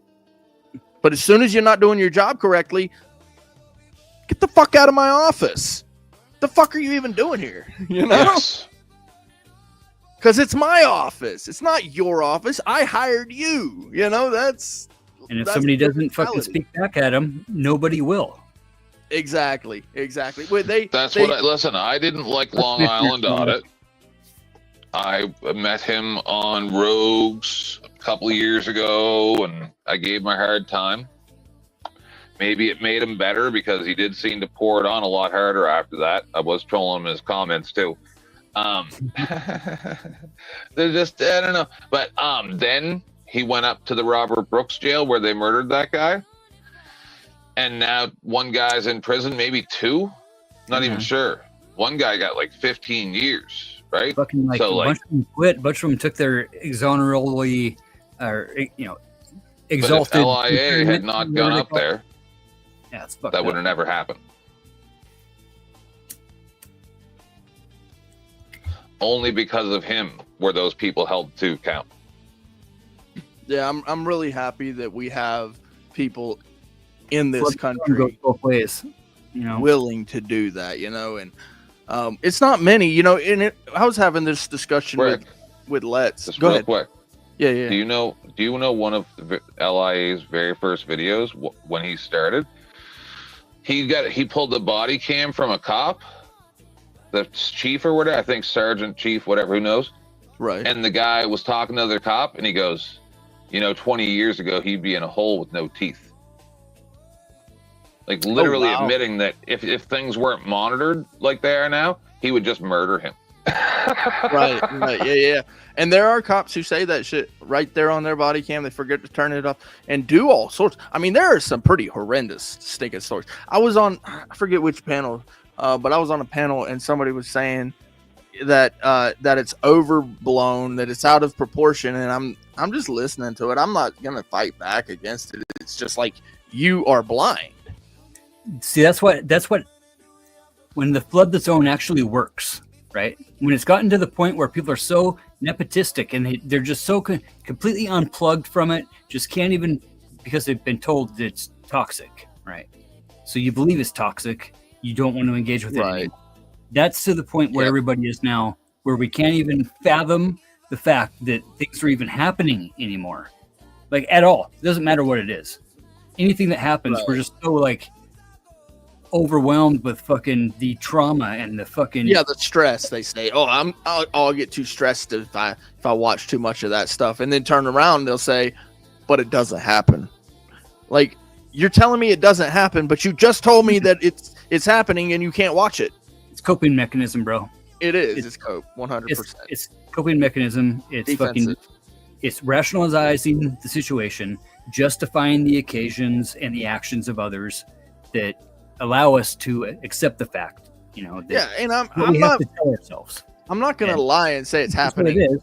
like over and over and over all the time, every day, minute after minute. It's not happening like that, but it is happening every day.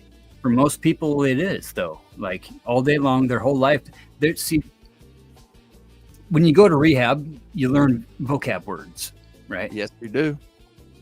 People that don't have to deal with shit and are in their little shell their whole life don't know these words. Yes. They don't know the struggle, right? They, God forbid, been through a fucking hellacious fucking divorce, right? Ended up having to fucking kidnap your own kids just to get them back from a fucking psychotic fucking maniac, and then raise them for fucking 16 and a half fucking years. And just be like, oh, I'm just gonna sit around and be a snowflake and fucking cry about shit. While telling each other, while brainwashing each other, right? How to fucking be better people when we ourselves are shitty fucking people. Yeah, that part. We are shitbag fucking douchebags, every fucking last one of us. I am not a shitty person. I'm actually a very nice person. You're not a terrible person. There are some. The fucking world fucking revolves around me, bro. You haven't heard? But you need the fucking memo. It again goes back to, like, I wouldn't call somebody a shitty person. I'd call what they do. No, we're all shitbags. We're all fucking shitbags. But I do, I carry this. We're all fucking self-serving when it comes to the coke, because we're not. The addict doesn't see the problem when they're in it. They're rolling with that rush. The fucking especially if nobody. No. So do you guys know Marilyn, young lady? Yeah, she's a very pretty young lady. I've seen her. Yeah. Yeah. So You ever met I Captain Underpants? Cold beer, ham fried biscuit on a dang old cast iron stove. If it ain't my man Captain Underpants, Captain Underpants, how high is the stoke, my friend? How high? I don't know. Above his underpants. It's definitely not higher than Uncle Fatty, I'll tell you that. it plays double the sound when you do that. Just to let you know. That's the way she goes.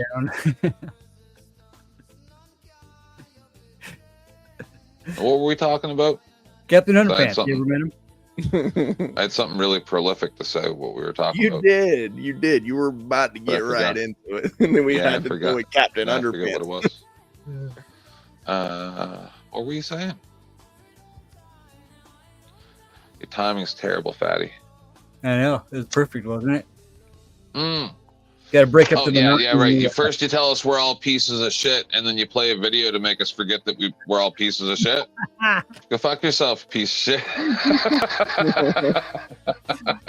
Trauma bonding, bro. I'm telling you. See how I actually recall what's going on? Where is that? You do. You remember everything. I do know that. Not everything, because it matters if I care. Well, it's easier if it's on video, then you can really remember it. No, I'm saying if I don't give a fuck about you, I won't pay attention to you if I don't give a fuck about you. Like Radical Coder, when he talks, I literally turn my brain off. And I tune him out. I tune him out like he's a pop-up on YouTube. Yeah. I mean, and you know, it's the conversation ability, right? And not everybody has it. No, he can do it. It's just when you're in that situation when he's on a panel and he's being pressed and he knows he's going to get bought off the panel. Yeah, it's like being in a real debate, right? Where the whole point of the debate is to just get as much information on the table as possible. You're not emotional about it. You present the information, and it's almost like the person who presents the more information wins. So it's all perception on that. So, but not in this example. Rob is a terrible debater. No, he's just a bully, right? He's got a swagger and a sway and a confidence in Rob. He has a swagger. Bully. Yeah, he has no swag. Oh, he's a crybaby. That's his thing. He does this. Hey guys. That's his swagger. That's his swagger. That's Rob. That's Rob. That's his thing. That's what he's got. No, and you go for 60 seconds, and then I get a 60 seconds. It's like, no, you're gonna say 80 different things. And I'm not supposed to address them all in the same amount of time as you spurred out all this nonsense. Well, he's like a rabid rat, but like a spanky version of that. I was thinking more like a rabid chihuahua mounting a. He's Pizza Rat. Yeah. Oh, that's good. I like that. Ah, man. You know what? Dragging the pizza. There's like 60 something fallacies in the one. In the first half an hour when I talked to him the other night. No doubt. So one of the first guy I got in his fucking mouth like that, and he ends up at 500 words before you only go, Yeah. You just let them keep fucking talking, dude. They will tell you who they are. Yes, this is what I'm talking about, right? Fuck, man.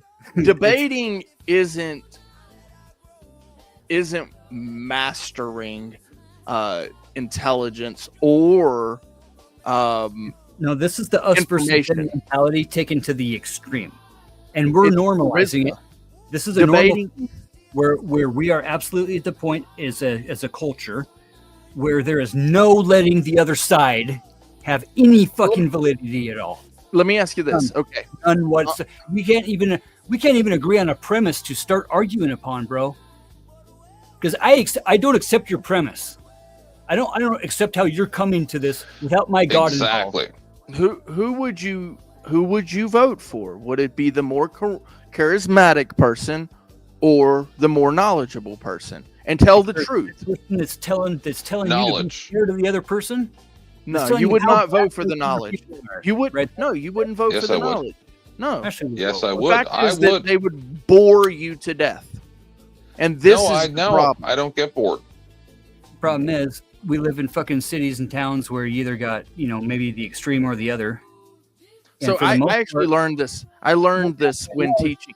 Look, I learned how to teach. Okay. Yeah. And not only did I learn how to teach, I learned how to teach the Bible. Okay. And one of the things that I learned is that there's a point where it becomes an overload of information. You cannot give the person too much information at one time, because what they're going to do is they're going to drown you out. They're going to walk away, and they're never going to talk to you again. And this is what Rob does. And he is a horrible teacher at least. But what that means is he cannot debate. You have to be a good teacher to debate. You have to be able to, one, listen to the person and find out what their issue is with your argument. Yeah. Otherwise, you can't convince them. Now, it's not a matter of them being convinced by you, but rather by your words. And then they have to be convinced. So, when you're teaching someone, and if that's the goal, that's great. But if you're not interested in the person learning, what are you in it for? And that's like when I listen to two people debating. So I listen to atheists and Christians debate all the time. And it always comes down to the argument of Flying Spaghetti Monster, which you know very well, that it's my belief versus your belief. And a good Christian will admit that he cannot prove God's existence, which means that it is a belief, which is actually what faith means. It is a belief. But at least some Christians will admit this, whereas the atheist will say, you can't prove it to me, therefore I'm never going to believe you. Well, that in of itself is a belief, which you admitted is a choice. It's a choice to not believe, but that is, like, I still believe something. I still believe I have knowledge. Yeah. And so being willing to listen, and I know I'm not doing that right now, but go ahead. You listen a lot. Shut Well, up. no, I know what you're saying. And Rob is terrible at this. And it's not unusual to see something like that when his teacher, I'm assuming his teacher, because of this quote unquote book that's been roaming around that sells or whatever, comes from the Crucible. His teacher being the Crucible. He has a class on debating. Right. And his class on debating will tell you to throw out every ad-hom in the book. No doubt. I've never read this. However, I guarantee you that it is part of the prescription. You know what the funniest thing is? When I debated him on Speakeasies a couple weeks ago, I highlighted it on my channel, and that's what caused this whole thing, I think. Because, yeah, I swear, because just I'm seeing the bricks the way that they go, and I'm like, oh, fuck. Maybe I shouldn't just be on the internet at all, because I go so vicious at people, and I don't really mean to. I really don't. Like, you guys know me, man. You've known me for almost a year. I will sit here and just let you guys talk, and we'll talk, and everything's fine.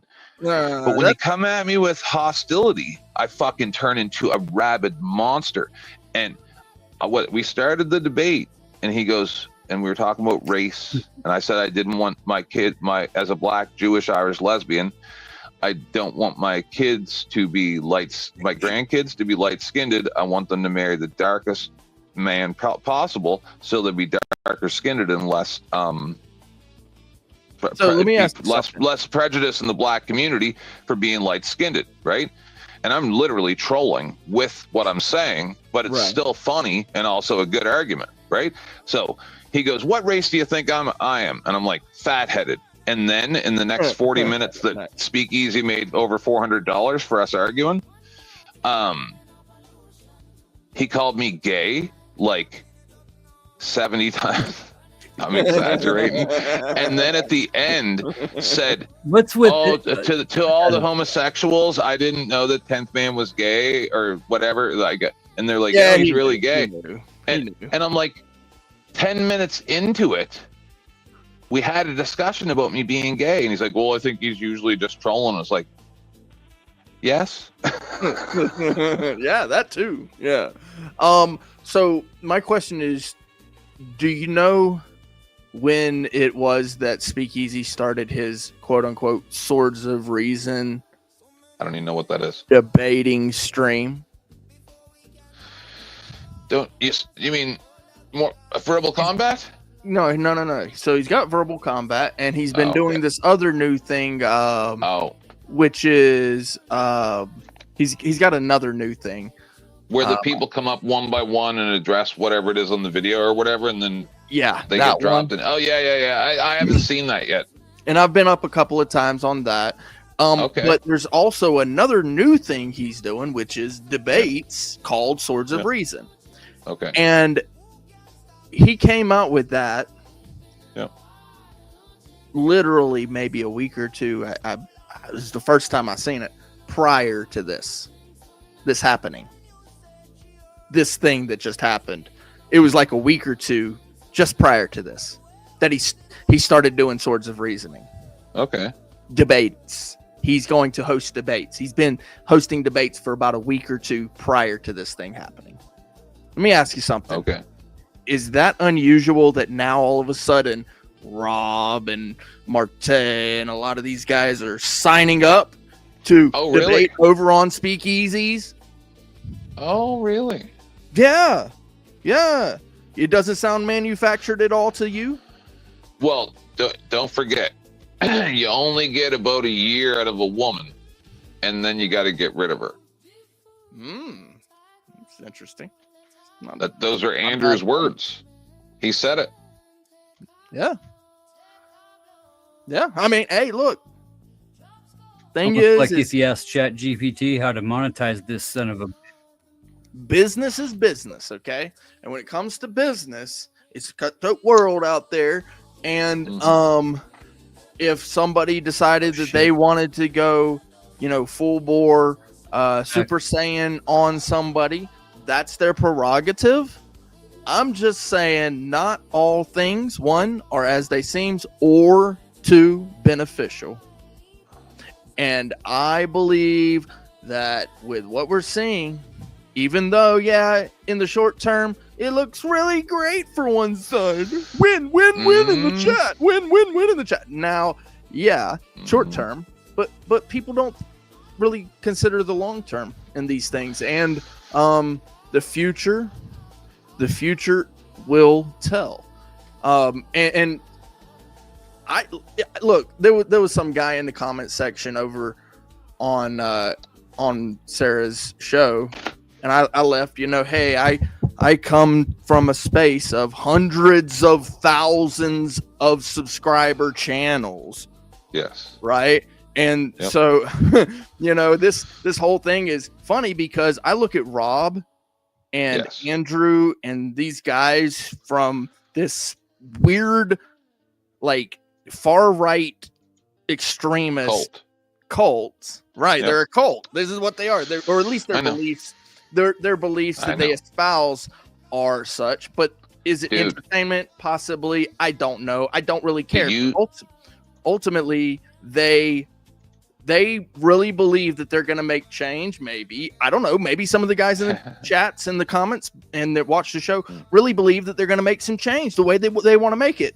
Bro, the space that I come from, we're actually out there. We're in the street, boots on the ground, in the councils, in the chambers, in the courts, and we can't even make the change. You really believe you're going to make some change? You're never going to make any change with your little old 4 or 5, maybe 20. I'll give you credit, 50. Well, let's say you got 50 channels streaming off of the Crucible. Bro, I come from like 400 and 500 channels of like at least 20,000 on some, 50,000, 100,000. Some of, LIA is almost at 1 million subscribers. Bro, these are massive channels trying to make change in the world, and these hundreds of channels, and these few little piddly old, like, off of the Crucible, like, he's 250,000. Okay, you got 250,000. Everybody below you, way less. So does Joe Cole. Yeah, exactly. I was looking at John Felix. He's got 250,000. Right? These guys that literally they're like so culted in that they really don't get it. YouTube is a social media platform, and that's You remember all I- it is. Do you remember I told you about Eric Brandt? Yeah. That's it. It never turns out good. No, it doesn't. It doesn't, man. You have to be super careful. And I mean, I've been hit, you know, I've been arrested. At this point, I've been arrested 2 times unlawfully. Well, actually, technically 4 times if I count prior to the activism, but also two times being detained just for looking for records. I mean, it's so wild that, like, these guys really believe that they're gonna make some sort of change because force doctrine, you know? And it's like, huh? You're telling me that the law is applied by force? Well, no shit, Sherlock. Well, aren't you just the coolest little kid on the playground telling us that how the rules are just force? You know, if you break the rules, you know, the principal's gonna paddle your little bottom because of force, right? Yeah, no shit, Sherlock. But essentially, that is to promote peace. That's the other side. That's the other part of the scales of justice. And by the way, Liberty, the Lady Liberty who holds the scales of justice, you got the scales there, but the sword is actually the force. That's the real application of law. And that's why she's blind. She's got a blinder on so that she can make sure that she applies that law correctly and fairly. These guys talking this force doctrine nonsense, basically coming from this stupid ass Crucible bullshit. They don't understand the law at all. They don't understand. I mean, what are rights? What do you mean what are rights? It's the law. It means the government isn't allowed to break the law either. That's how that works. Yeah. That's why we retained our Second Amendment, you know? And you say, well, you can't have a nuke. Yeah, no shit, Sherlock. We agreed to that. That's the social doctrine. But you know what?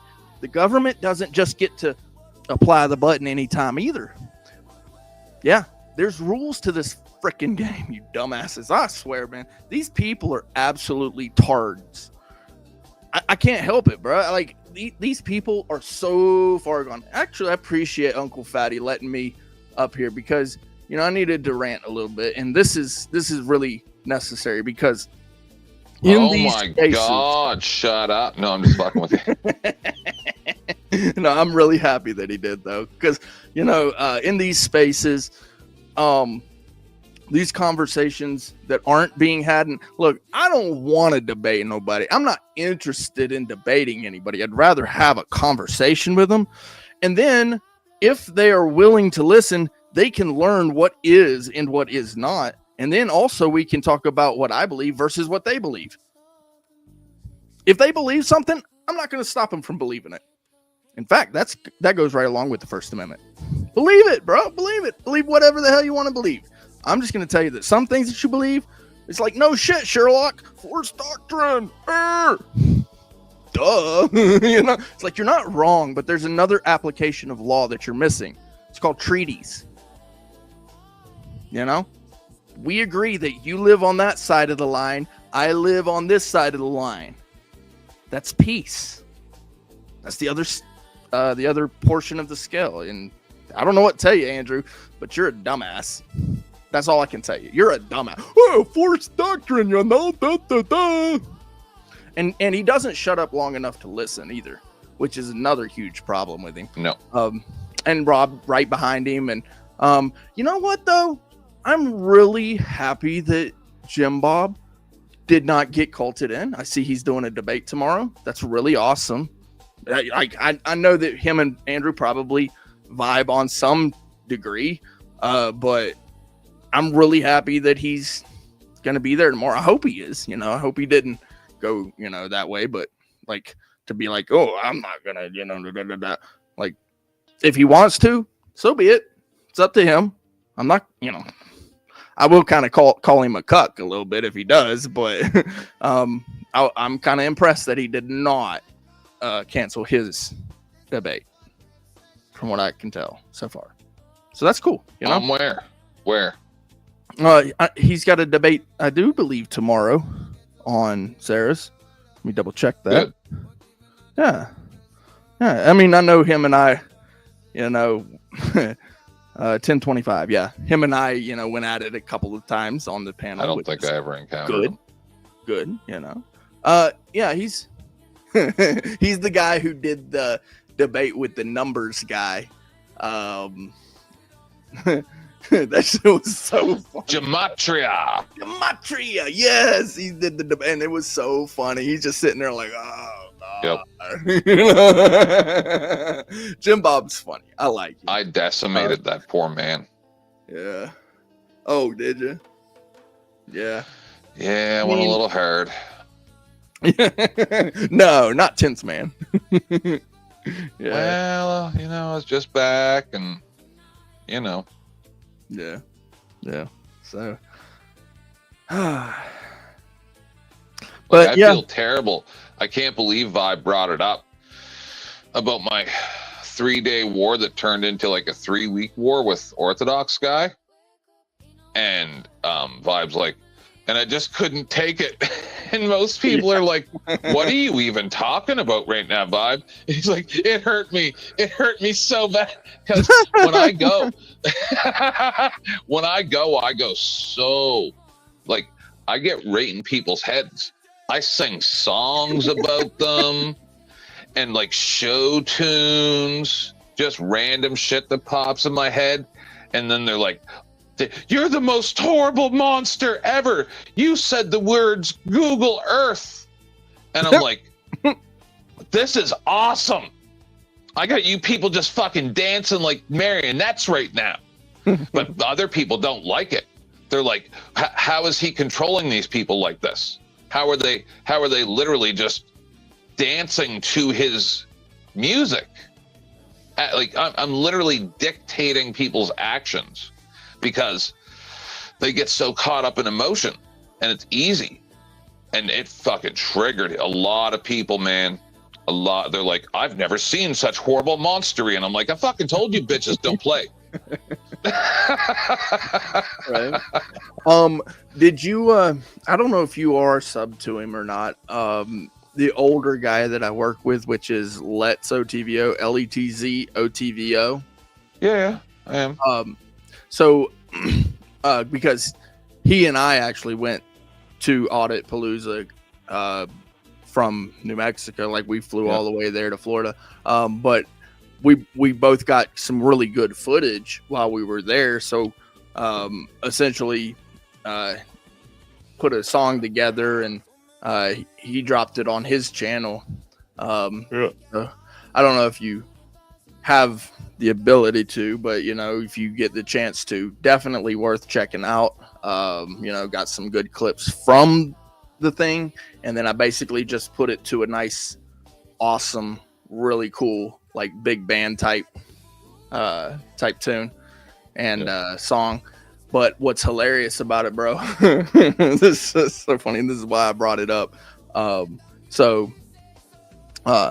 Ruff has been essentially, basically, he can't go and do auditing or cop watching or anything like that because he's got warrants. You know who Ruff is, right? Sorry, could you repeat that part? You know who Direct D is, right? Unfortunately. Yeah, okay. So he can't do anything because he's got warrants, but essentially I knew it. Yeah, I said that earlier, like last year. I was in his chat, and I'm like, "Come, let me interview you, motherfucker." Yeah, you got a big mouth. I will get in your head so fucking far. And so he's basically. I knew. I said, "Yeah, go ahead." No, okay. I said what you just said, but a long time. I'm like, no, he's acting sketchy. I know this guy. Yeah, he's got warrants or fucking paper or something. Yeah, he's got warrants, and he's admitted that. But which is what it is. No biggie. I don't care. I believe he should take care of them, but whatever. Well, essentially, he's gone full troll, and also a little bit of bootlicker, which is interesting because Wouldn't have expected that. Well, it's really funny because on his stream, because we were doing the Audit Palooza thing, he was, I guess he got mad about it and called it F-slur Palooza. And so knowing that, right, I don't know who did it, but they made like this funny ass picture of him and hung it up in the back in the bathroom. So that when you would go and walk in and take a piss, you would see that shit. It said, "You're gay," and then it has that funny picture of him, bro. Hilarious. So let's snap the picture of it, and I put it in the video, bro. That shit's hilarious, bro. Bro, the song that I wrote, it hits, bro. It is so good, and you will love this song. But the funny ass shit is the fucking picture. Can you put a link to it in the back? Yeah, I could do that. Joseph's in the basement, fatty. I don't know if you're just being a dick or we lost you. I noticed he was gone some time ago, but I was waiting for him to show back up. Maybe we weren't letting him talk enough and he got mad. Passed out. It's what happens when you do too much math. Is that funny? It's kind of funny.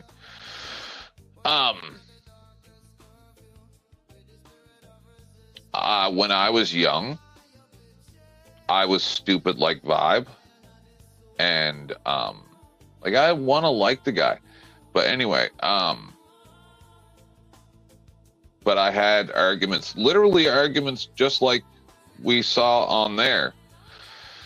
But 40 years ago and up to like 30 years ago or whatever, when I was a teenager with my grandfather, where he would be like, "They're all crooks. The system's rigged."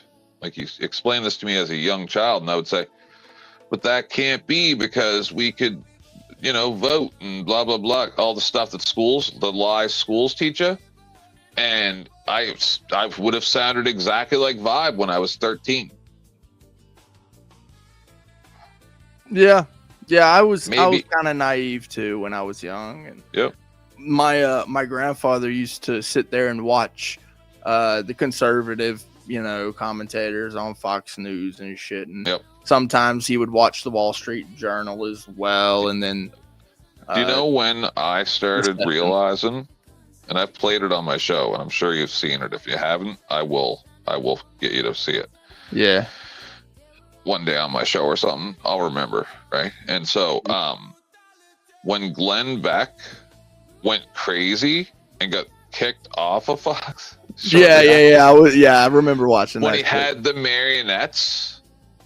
He's like, "And here's Miriam Adelson, and blah, blah, blah, blah, blah, blah, blah, and the NGO, and then he got like 15 puppets, and he's like dancing them around and shit."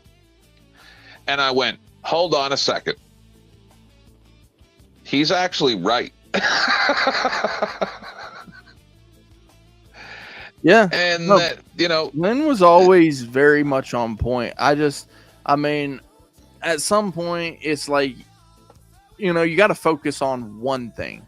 And that's where I feel like, so, you know, obviously that I really, even though I come from the 1A spaces, my, you know, my channel that I go to is Delete Laws, which is Chili Dog, right? And Chili has pointed it out, and everybody says qualified immunity is the problem. Yeah, qualified immunity can be an issue. However, Terry versus Ohio is the issue, right?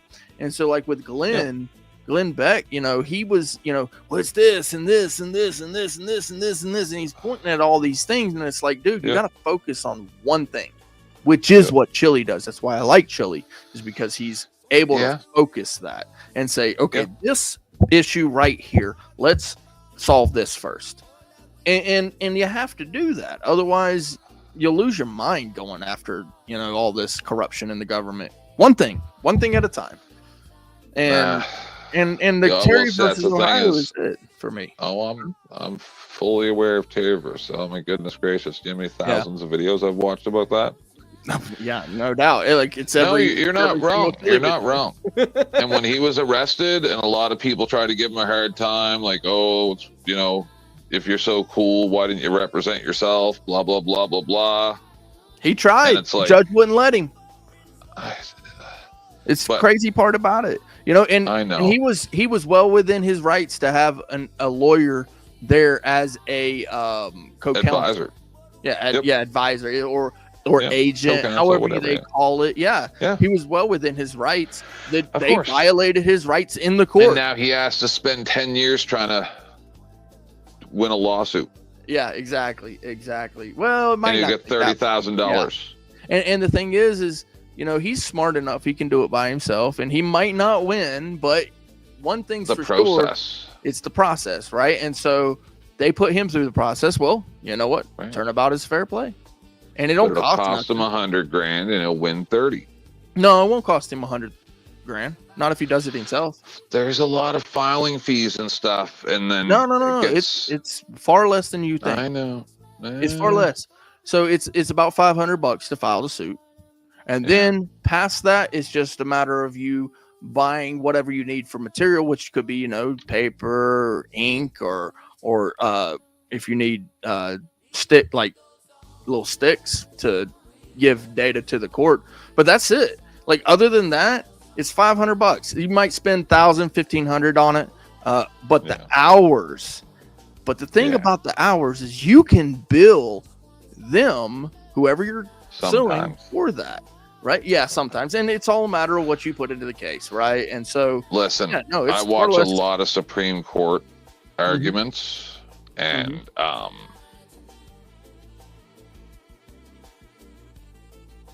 the one good thing I'll say is recently, in the last few years, Mhm. because I think the lockdowns woke up the judges a lot, and they actually have been going a lot more constitutional. Yeah, I would agree with that. Yeah, no, absolutely. Because the thing is yes, those judges, and I was bringing the judges up on the panel on Sarah's, is those judges, as much as they are the oligarch, they are the 100% the oligarch. They say They're this one of is them. what we're going to back, and then the lower courts back it, and then the lower courts then that back it, right? And then the police do whatever the hell they want to do according to whatever the courts will back. Well, if that is the case, they still have families. They still have people they care about. And so when that, government hand stretches out and reaches and touches one of their loved ones, You have then a they beautiful daughter. realize, oh shit, maybe we made some bad decisions here in the past. And it really does take that. So I love talking to you. You know that because ever since we worked out our differences. Yeah, it But, didn't take I much. got to go somewhere else. I actually stayed Yeah. awake tonight specifically I made a fool of myself on a channel yesterday. Oh. Because I'm dealing with a lot of medical stuff, and I just wasn't with it mentally. And then people Yeah. started coming at me on Terak's panel. And at the end of the panel, I'm like, I don't think I'm going to come to your show no more because I'm ruining your show. Because the viewers were dropping. But then later on, I talked to him, and I'm like, I'm sorry I acted like a little girl. And fucking was like, oh, I'm not going to play with you guys no more. Because I forgot that he usually only averaged 10 viewers before he was getting speakeasy raids anyway. Right. True. Right. And he mostly went on my show. He wasn't even doing regular shows. And I Right. can't do shows because it's too much moving around and it hurts me really bad because I got problems with my neck and shit. And Yeah, I was wondering about that, man, because I know. well, know I kept telling everybody, I'm like, I don't know if I can do this. But this Right. is funner for me. And but the point is I forgot that he wasn't like a big streamer. Do you know what I mean? Like he's just starting, and I'm like, I'm kind of ruining your show. Yeah. But I didn't realize. No, I've been helping him the whole time, so that was really stupid. I just got Oh, caught yeah. in my emotions for a minute because I like had to tear this guy apart. I don't want to tear these people apart, but what they come for, right? Yeah, I mean it's the Panoverse. Panoverse. The whole channel, like he had like 60, 80 people or whatever, and at least 5 or 6 of them were like, "This is what we love 10th Man for." Nice. Well, yeah, but I don't want. Yeah, see, they're no friends of mine. They want me to. I see. They want me to not be Jesus-like. They want or whatever, right? Spurgout thing. Yeah. Yeah, but it's not really a Spurgo because I just I'll just yell over you and shit till you listen to what I got to say to you. Yeah, and I know that. Yeah, I've watched it. And I might also say some stuff that makes you have a nervous breakdown. Yeah. Do you know who the fuck I am? I said that to you. I said that to you when you flipped out on me on Rizzles, and I'm like, motherfucker, you don't even know who you're talking to. Yeah. Well, a lot of things were going on that panel. I know, but just nobody knew who I was when I came back, and it's like, nah, brother, I've been fucking doing this shit for a long time, and like what we were talking about, the hundreds of thousands of subs. Those are the people that I knew since they only had, like I say, I did. Yeah. Joe Cool's 30,000th anniversary show. Nice. 5 years ago or whatever. Yeah. Right. Yeah. It was significant. I thought it was a nice milestone. Right. And he was doing great. And Absolutely. I was like, spectacular. Well, it's so funny because these, like I was gonna say about these spaces, right? It was the old saying that everybody's been using, which actually works really well. The rising tides raise all ships. And anybody who sits here and goes, "Wah, because I didn't get treated fairly," well, guess what? Nobody gets treated fairly in these spaces. Oh my God! Stop crying and shut up. Learn how to fight, you fucking pussy. That's right.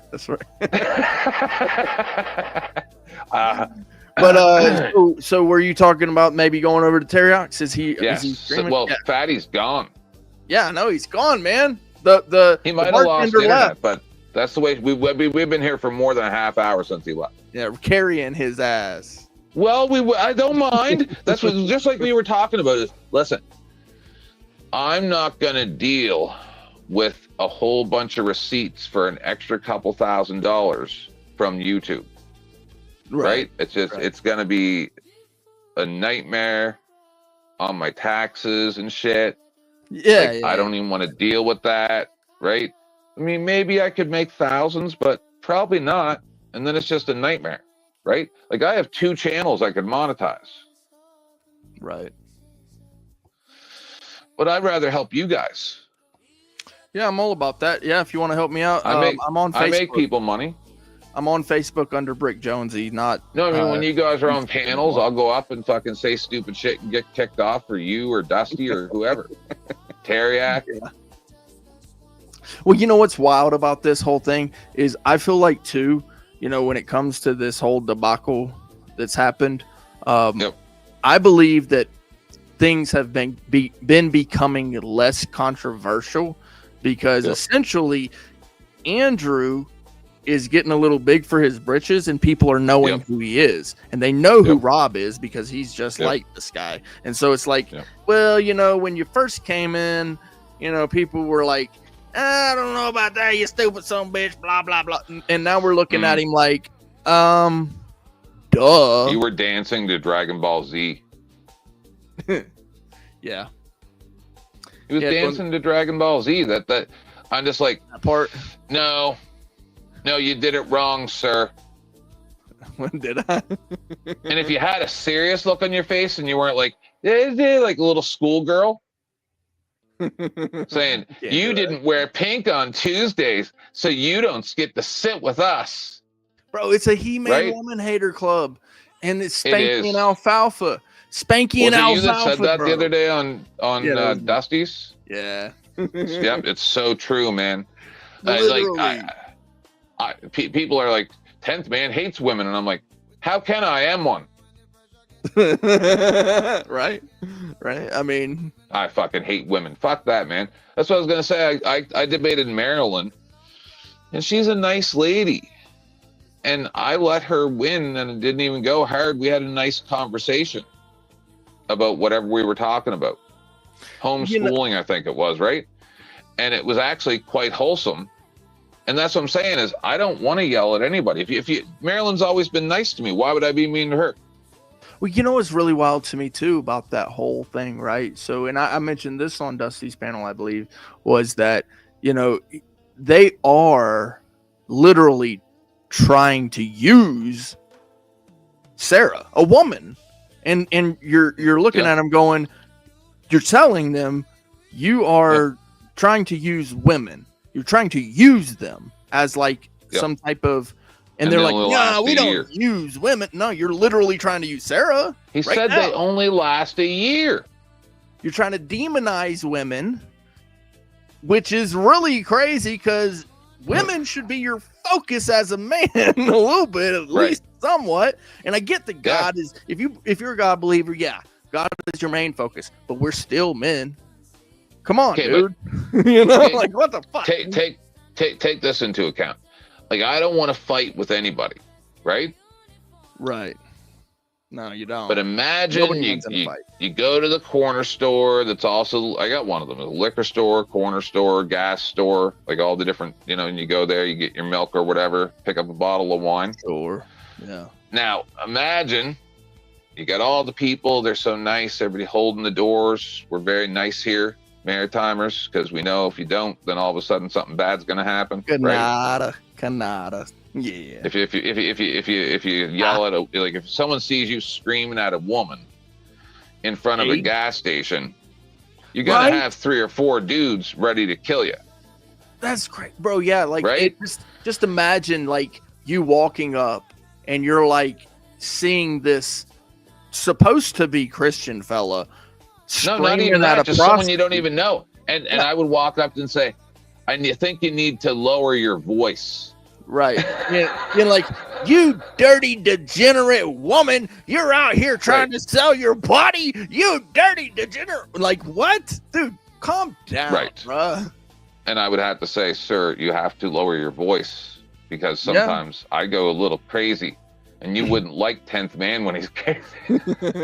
Yeah, no, the internet is a place where people go to say the things that they will not say in real life. I know. And they know what Rob is like? Rob is like the guy you walk in to pay for your gas and walk over to get milk, and then he walks up to you and says, "Is that your car?"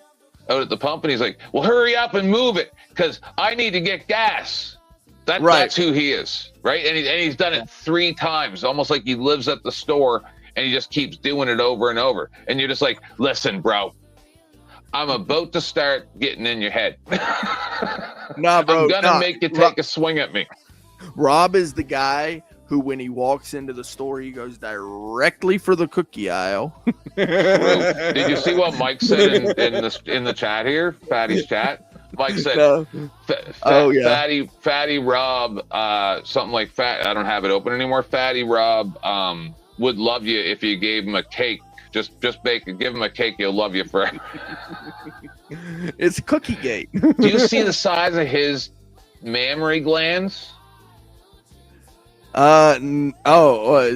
that the? And he wears those gigantic shirts so you can't tell, but if you got it on a fairly big screen, you're like, "Oh, brother, you got single D cup breasts." White t-shirt is not a good look for you, bruh.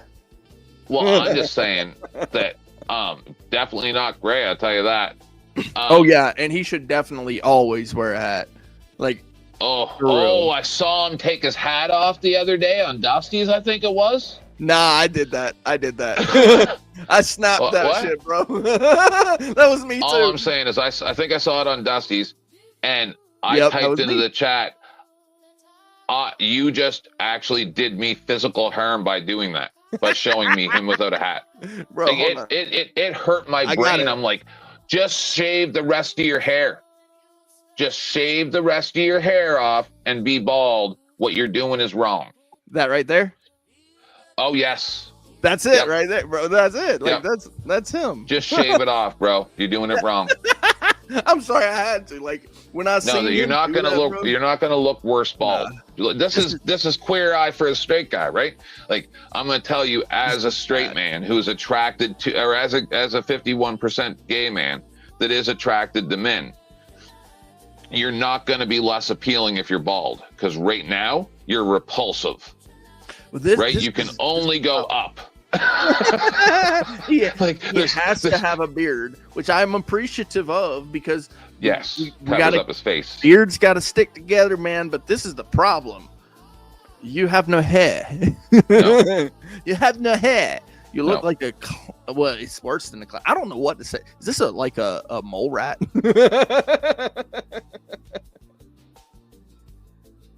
I just say my advice to you as a gay man that is attracted to men, you should probably try shaving your head. This is a better picture of Rob.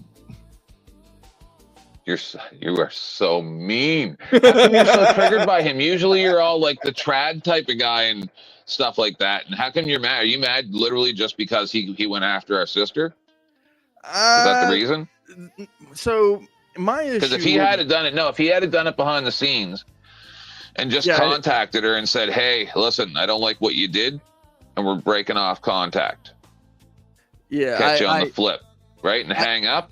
And then a couple days later, she goes live and someone says, hey, what happened? How come Andrew doesn't come around no more? And she's like, well, we're not doing business no more. Something like that, right? Everything would have been fine. Dusty wouldn't be mad. I wouldn't be mad. Well, I'm not mad. You went after a nice lady that's not mean to anybody, really. Like she just tries to have some fun. She's no different than you or I. She's my sister as far as I'm concerned. You know what I mean? This is such a good picture of Rob. He should just. It is. No, but seriously, like when it comes to Sarah, yes, I am not happy with him or Andrew or anybody from that cult over there, which ultimately Andrew and I have never seen eye to eye because he wants to be a total douche to me. And just like Rob, but no, Rob and I didn't get along because Rob kept calling me a lefty. I'm like, dude, no, I'm not on the. I'm not. I'm like, I'm further right than he is. I'm so far. That's what. Yeah, like you're literally almost anarchical right. Yeah, like I'm almost flipped it around. Constitutionalist. Yes. Yeah. Right? Like I know. I've known you for a year. It's ridiculous. These people have no idea what they're talking about. They just say words. I'm telling you. Yeah. Exactly. Exactly. Yeah. And the funny thing about it is, like, I do know where I sit, and I tell people I'm center right. And I say that, and they're like, huh, you can't be on the right. You're a liberal. And I'm like, well, what the, how, what do you know about me? And they're like, oh, well, and it's so funny, bro, because I sit on the right for my belief systems. Yes. But as far as the government goes, I know what's best for me. So I know that I have to sit center. I have to sit center because if I don't sit center for the government and the rule of law, what will happen is that my protection goes away, right? So I'm all about the social programs because the poor people, and Dusty really did a good job of explaining this, the poor people need social programs so that they can leave the people who are the haves alone. Yes. Pretty much, or else they'll just come take your stuff. Yeah, exactly. You live in an ivory tower. Where do you think the poor people are going to go when they need something? Yep. A rich man. The rich man parable. And it's so wild, too, because these people who are these far-right extremist Christians will sit there and tell you that it's Christian value to be greedy. And it's like, what?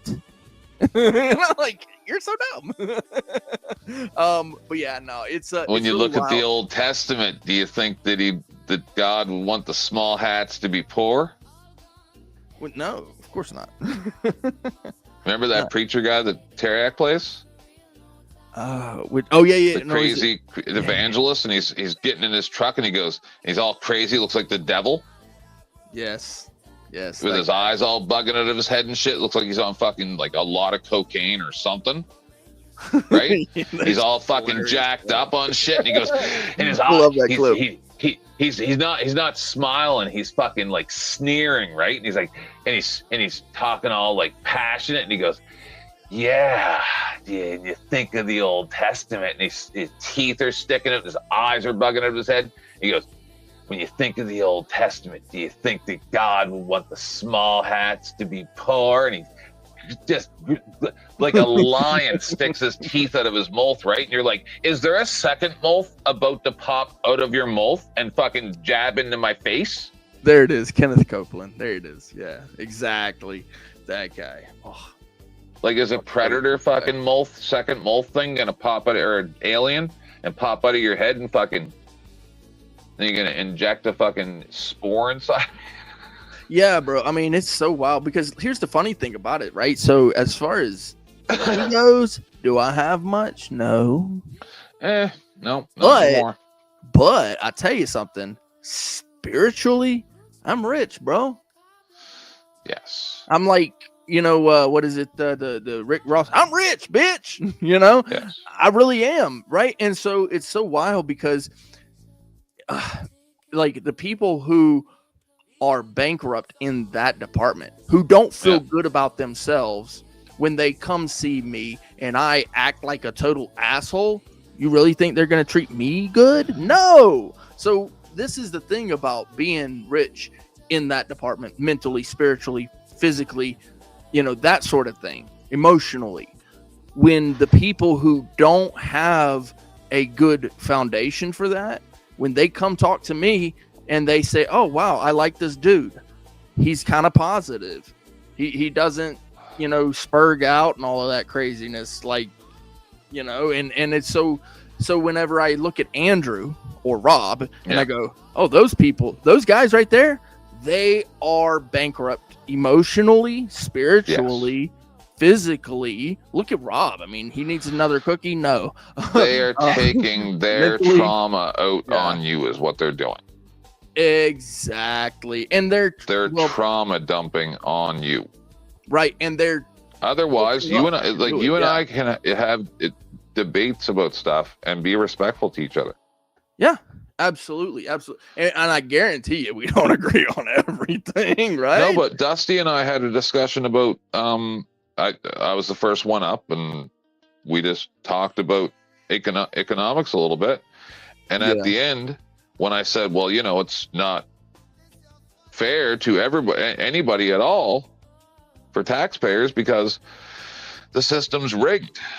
And I described it a little bit, and he goes, well, yeah, I can't disagree with you there. And I'm like, well, that's why I feel the way I feel. Because it's not, if it wasn't that they could not just inside trade, but set up deals and stuff that only benefit them and their friends. If it was a fair system where you had to go in, and it was like a lottery for permits and things like that, then I would be okay with it, right? But when there's a resource extraction permit issued for somebody to clear out a mountain or whatever in Idaho or whatever kind of nonsense, right? For what, coal or something. Yep. That doesn't go to like, there's not like one of the citizens can't bid on that. No, not at all. Yeah. Well, that's absurd. I'll give you a prime example. If you say you're a farmer and you want to say, well, you know what? Maybe I want to try my hand at mining. I want to be a prospector, right? And I'm going to bid on this. I got the backing. I got the land. I can borrow the money to do what needs to be done, right? I want to bid on this. No, you can't.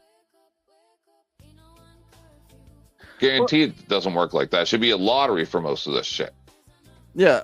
There was some, I guess, billionaire who essentially wanted to build some type of luxury homes in Albuquerque, right? And what the quote unquote fake, I'll call them fake conservatives, just easier that way. Fake conservatives will tell you is that because of that, then that's going to bring in the other business because it'll trickle down, right?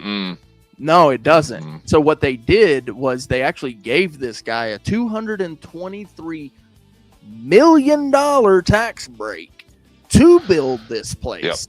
Yep. So they're not going to tax him for $223 million on this property. And people are literally out there protesting, going, this is BS, because we can use $223 million. Especially after you lost $250 million for homeless programs that just all of a sudden disappeared and you can't find it. This is literally the story behind the past year in Albuquerque. So there goes $500 million. Same thing just happened. Same thing just happened in California with Newsom. It was hundreds of millions of dollars or whatever, or I think it was $1 billion to do some type of thing, like improve like the state offices or something like that, and the money just went missing. That's crazy. Yeah, see, and it's like, oh yeah, we can't find it. You know, hey, there's a big old stack somewhere around here. I don't know where it's at. And Teriak is one of the first people that I ever saw bring up, and that I have a tremendous amount of respect for him. I don't know if he's using AI or not. Yeah. Well, I don't really care because he comes with the facts, and I appreciate that, because I can only use one hand. I used to be able to do all that shit. I can't type anymore. Right. Gotcha. So when he brought up, one day we were talking about 9/11, and he goes, yeah, never mind the $2.4 trillion that went missing the day before 9/11. I'm like, oh shit, you remember Rumsfeld? You were a baby. Nice. Like, I remember when they made the fucking speech, and then whoopsie daisy the next day, and I'm like, no, something. I thought it was a movie ad, bro. I woke up. Interesting. I had a TV tuner in my car, in my PC. I woke up, lit a cigarette, sat down at my computer, turned on fucking Fox or whatever, and it shows this plane hitting the World Trade Center. I'm like, oh, this is gonna be a fucking cool movie. This digital animation that they're doing now is impeccable. That's what was going through my mind.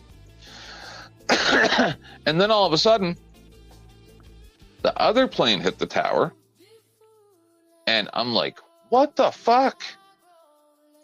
And then I switched the channel. This all happened within like a few minutes. And then I switched the channel, and it was on another channel and another channel. And I'm like, this ain't a movie ad. What's happening? Yeah. Yeah. I was gonna say, I mean, hey, we can't raid them, but yeah, I know. We are going to Teriak's. Yeah, we're gonna go to Teriak's. I'll probably be in the chat. I don't know if I'll go up or not. Getting pretty late, but I yeah, understand. Definitely. Sun's you guys real low, little buddy. Yeah. so you I guys said that to somebody yesterday. I think Teriak. He was getting mad about something, and I was like, sun's getting real low. I don't remember who I said it to. It might not have been him, but somebody I knew, and they got the reference immediately from fucking Avengers when Black Widow was trying to calm down the Hulk. Mm-hmm. I'm like, sun's getting real low, and they just started laughing. It's like, calm down. I had to tell Teriak that the other day. He got really mad, and I'm like, we're on your show, Teriak. You're supposed to be professional here. I'm the dick. All right, see you over there, buddy. Peace. All right, man. Later. Bye.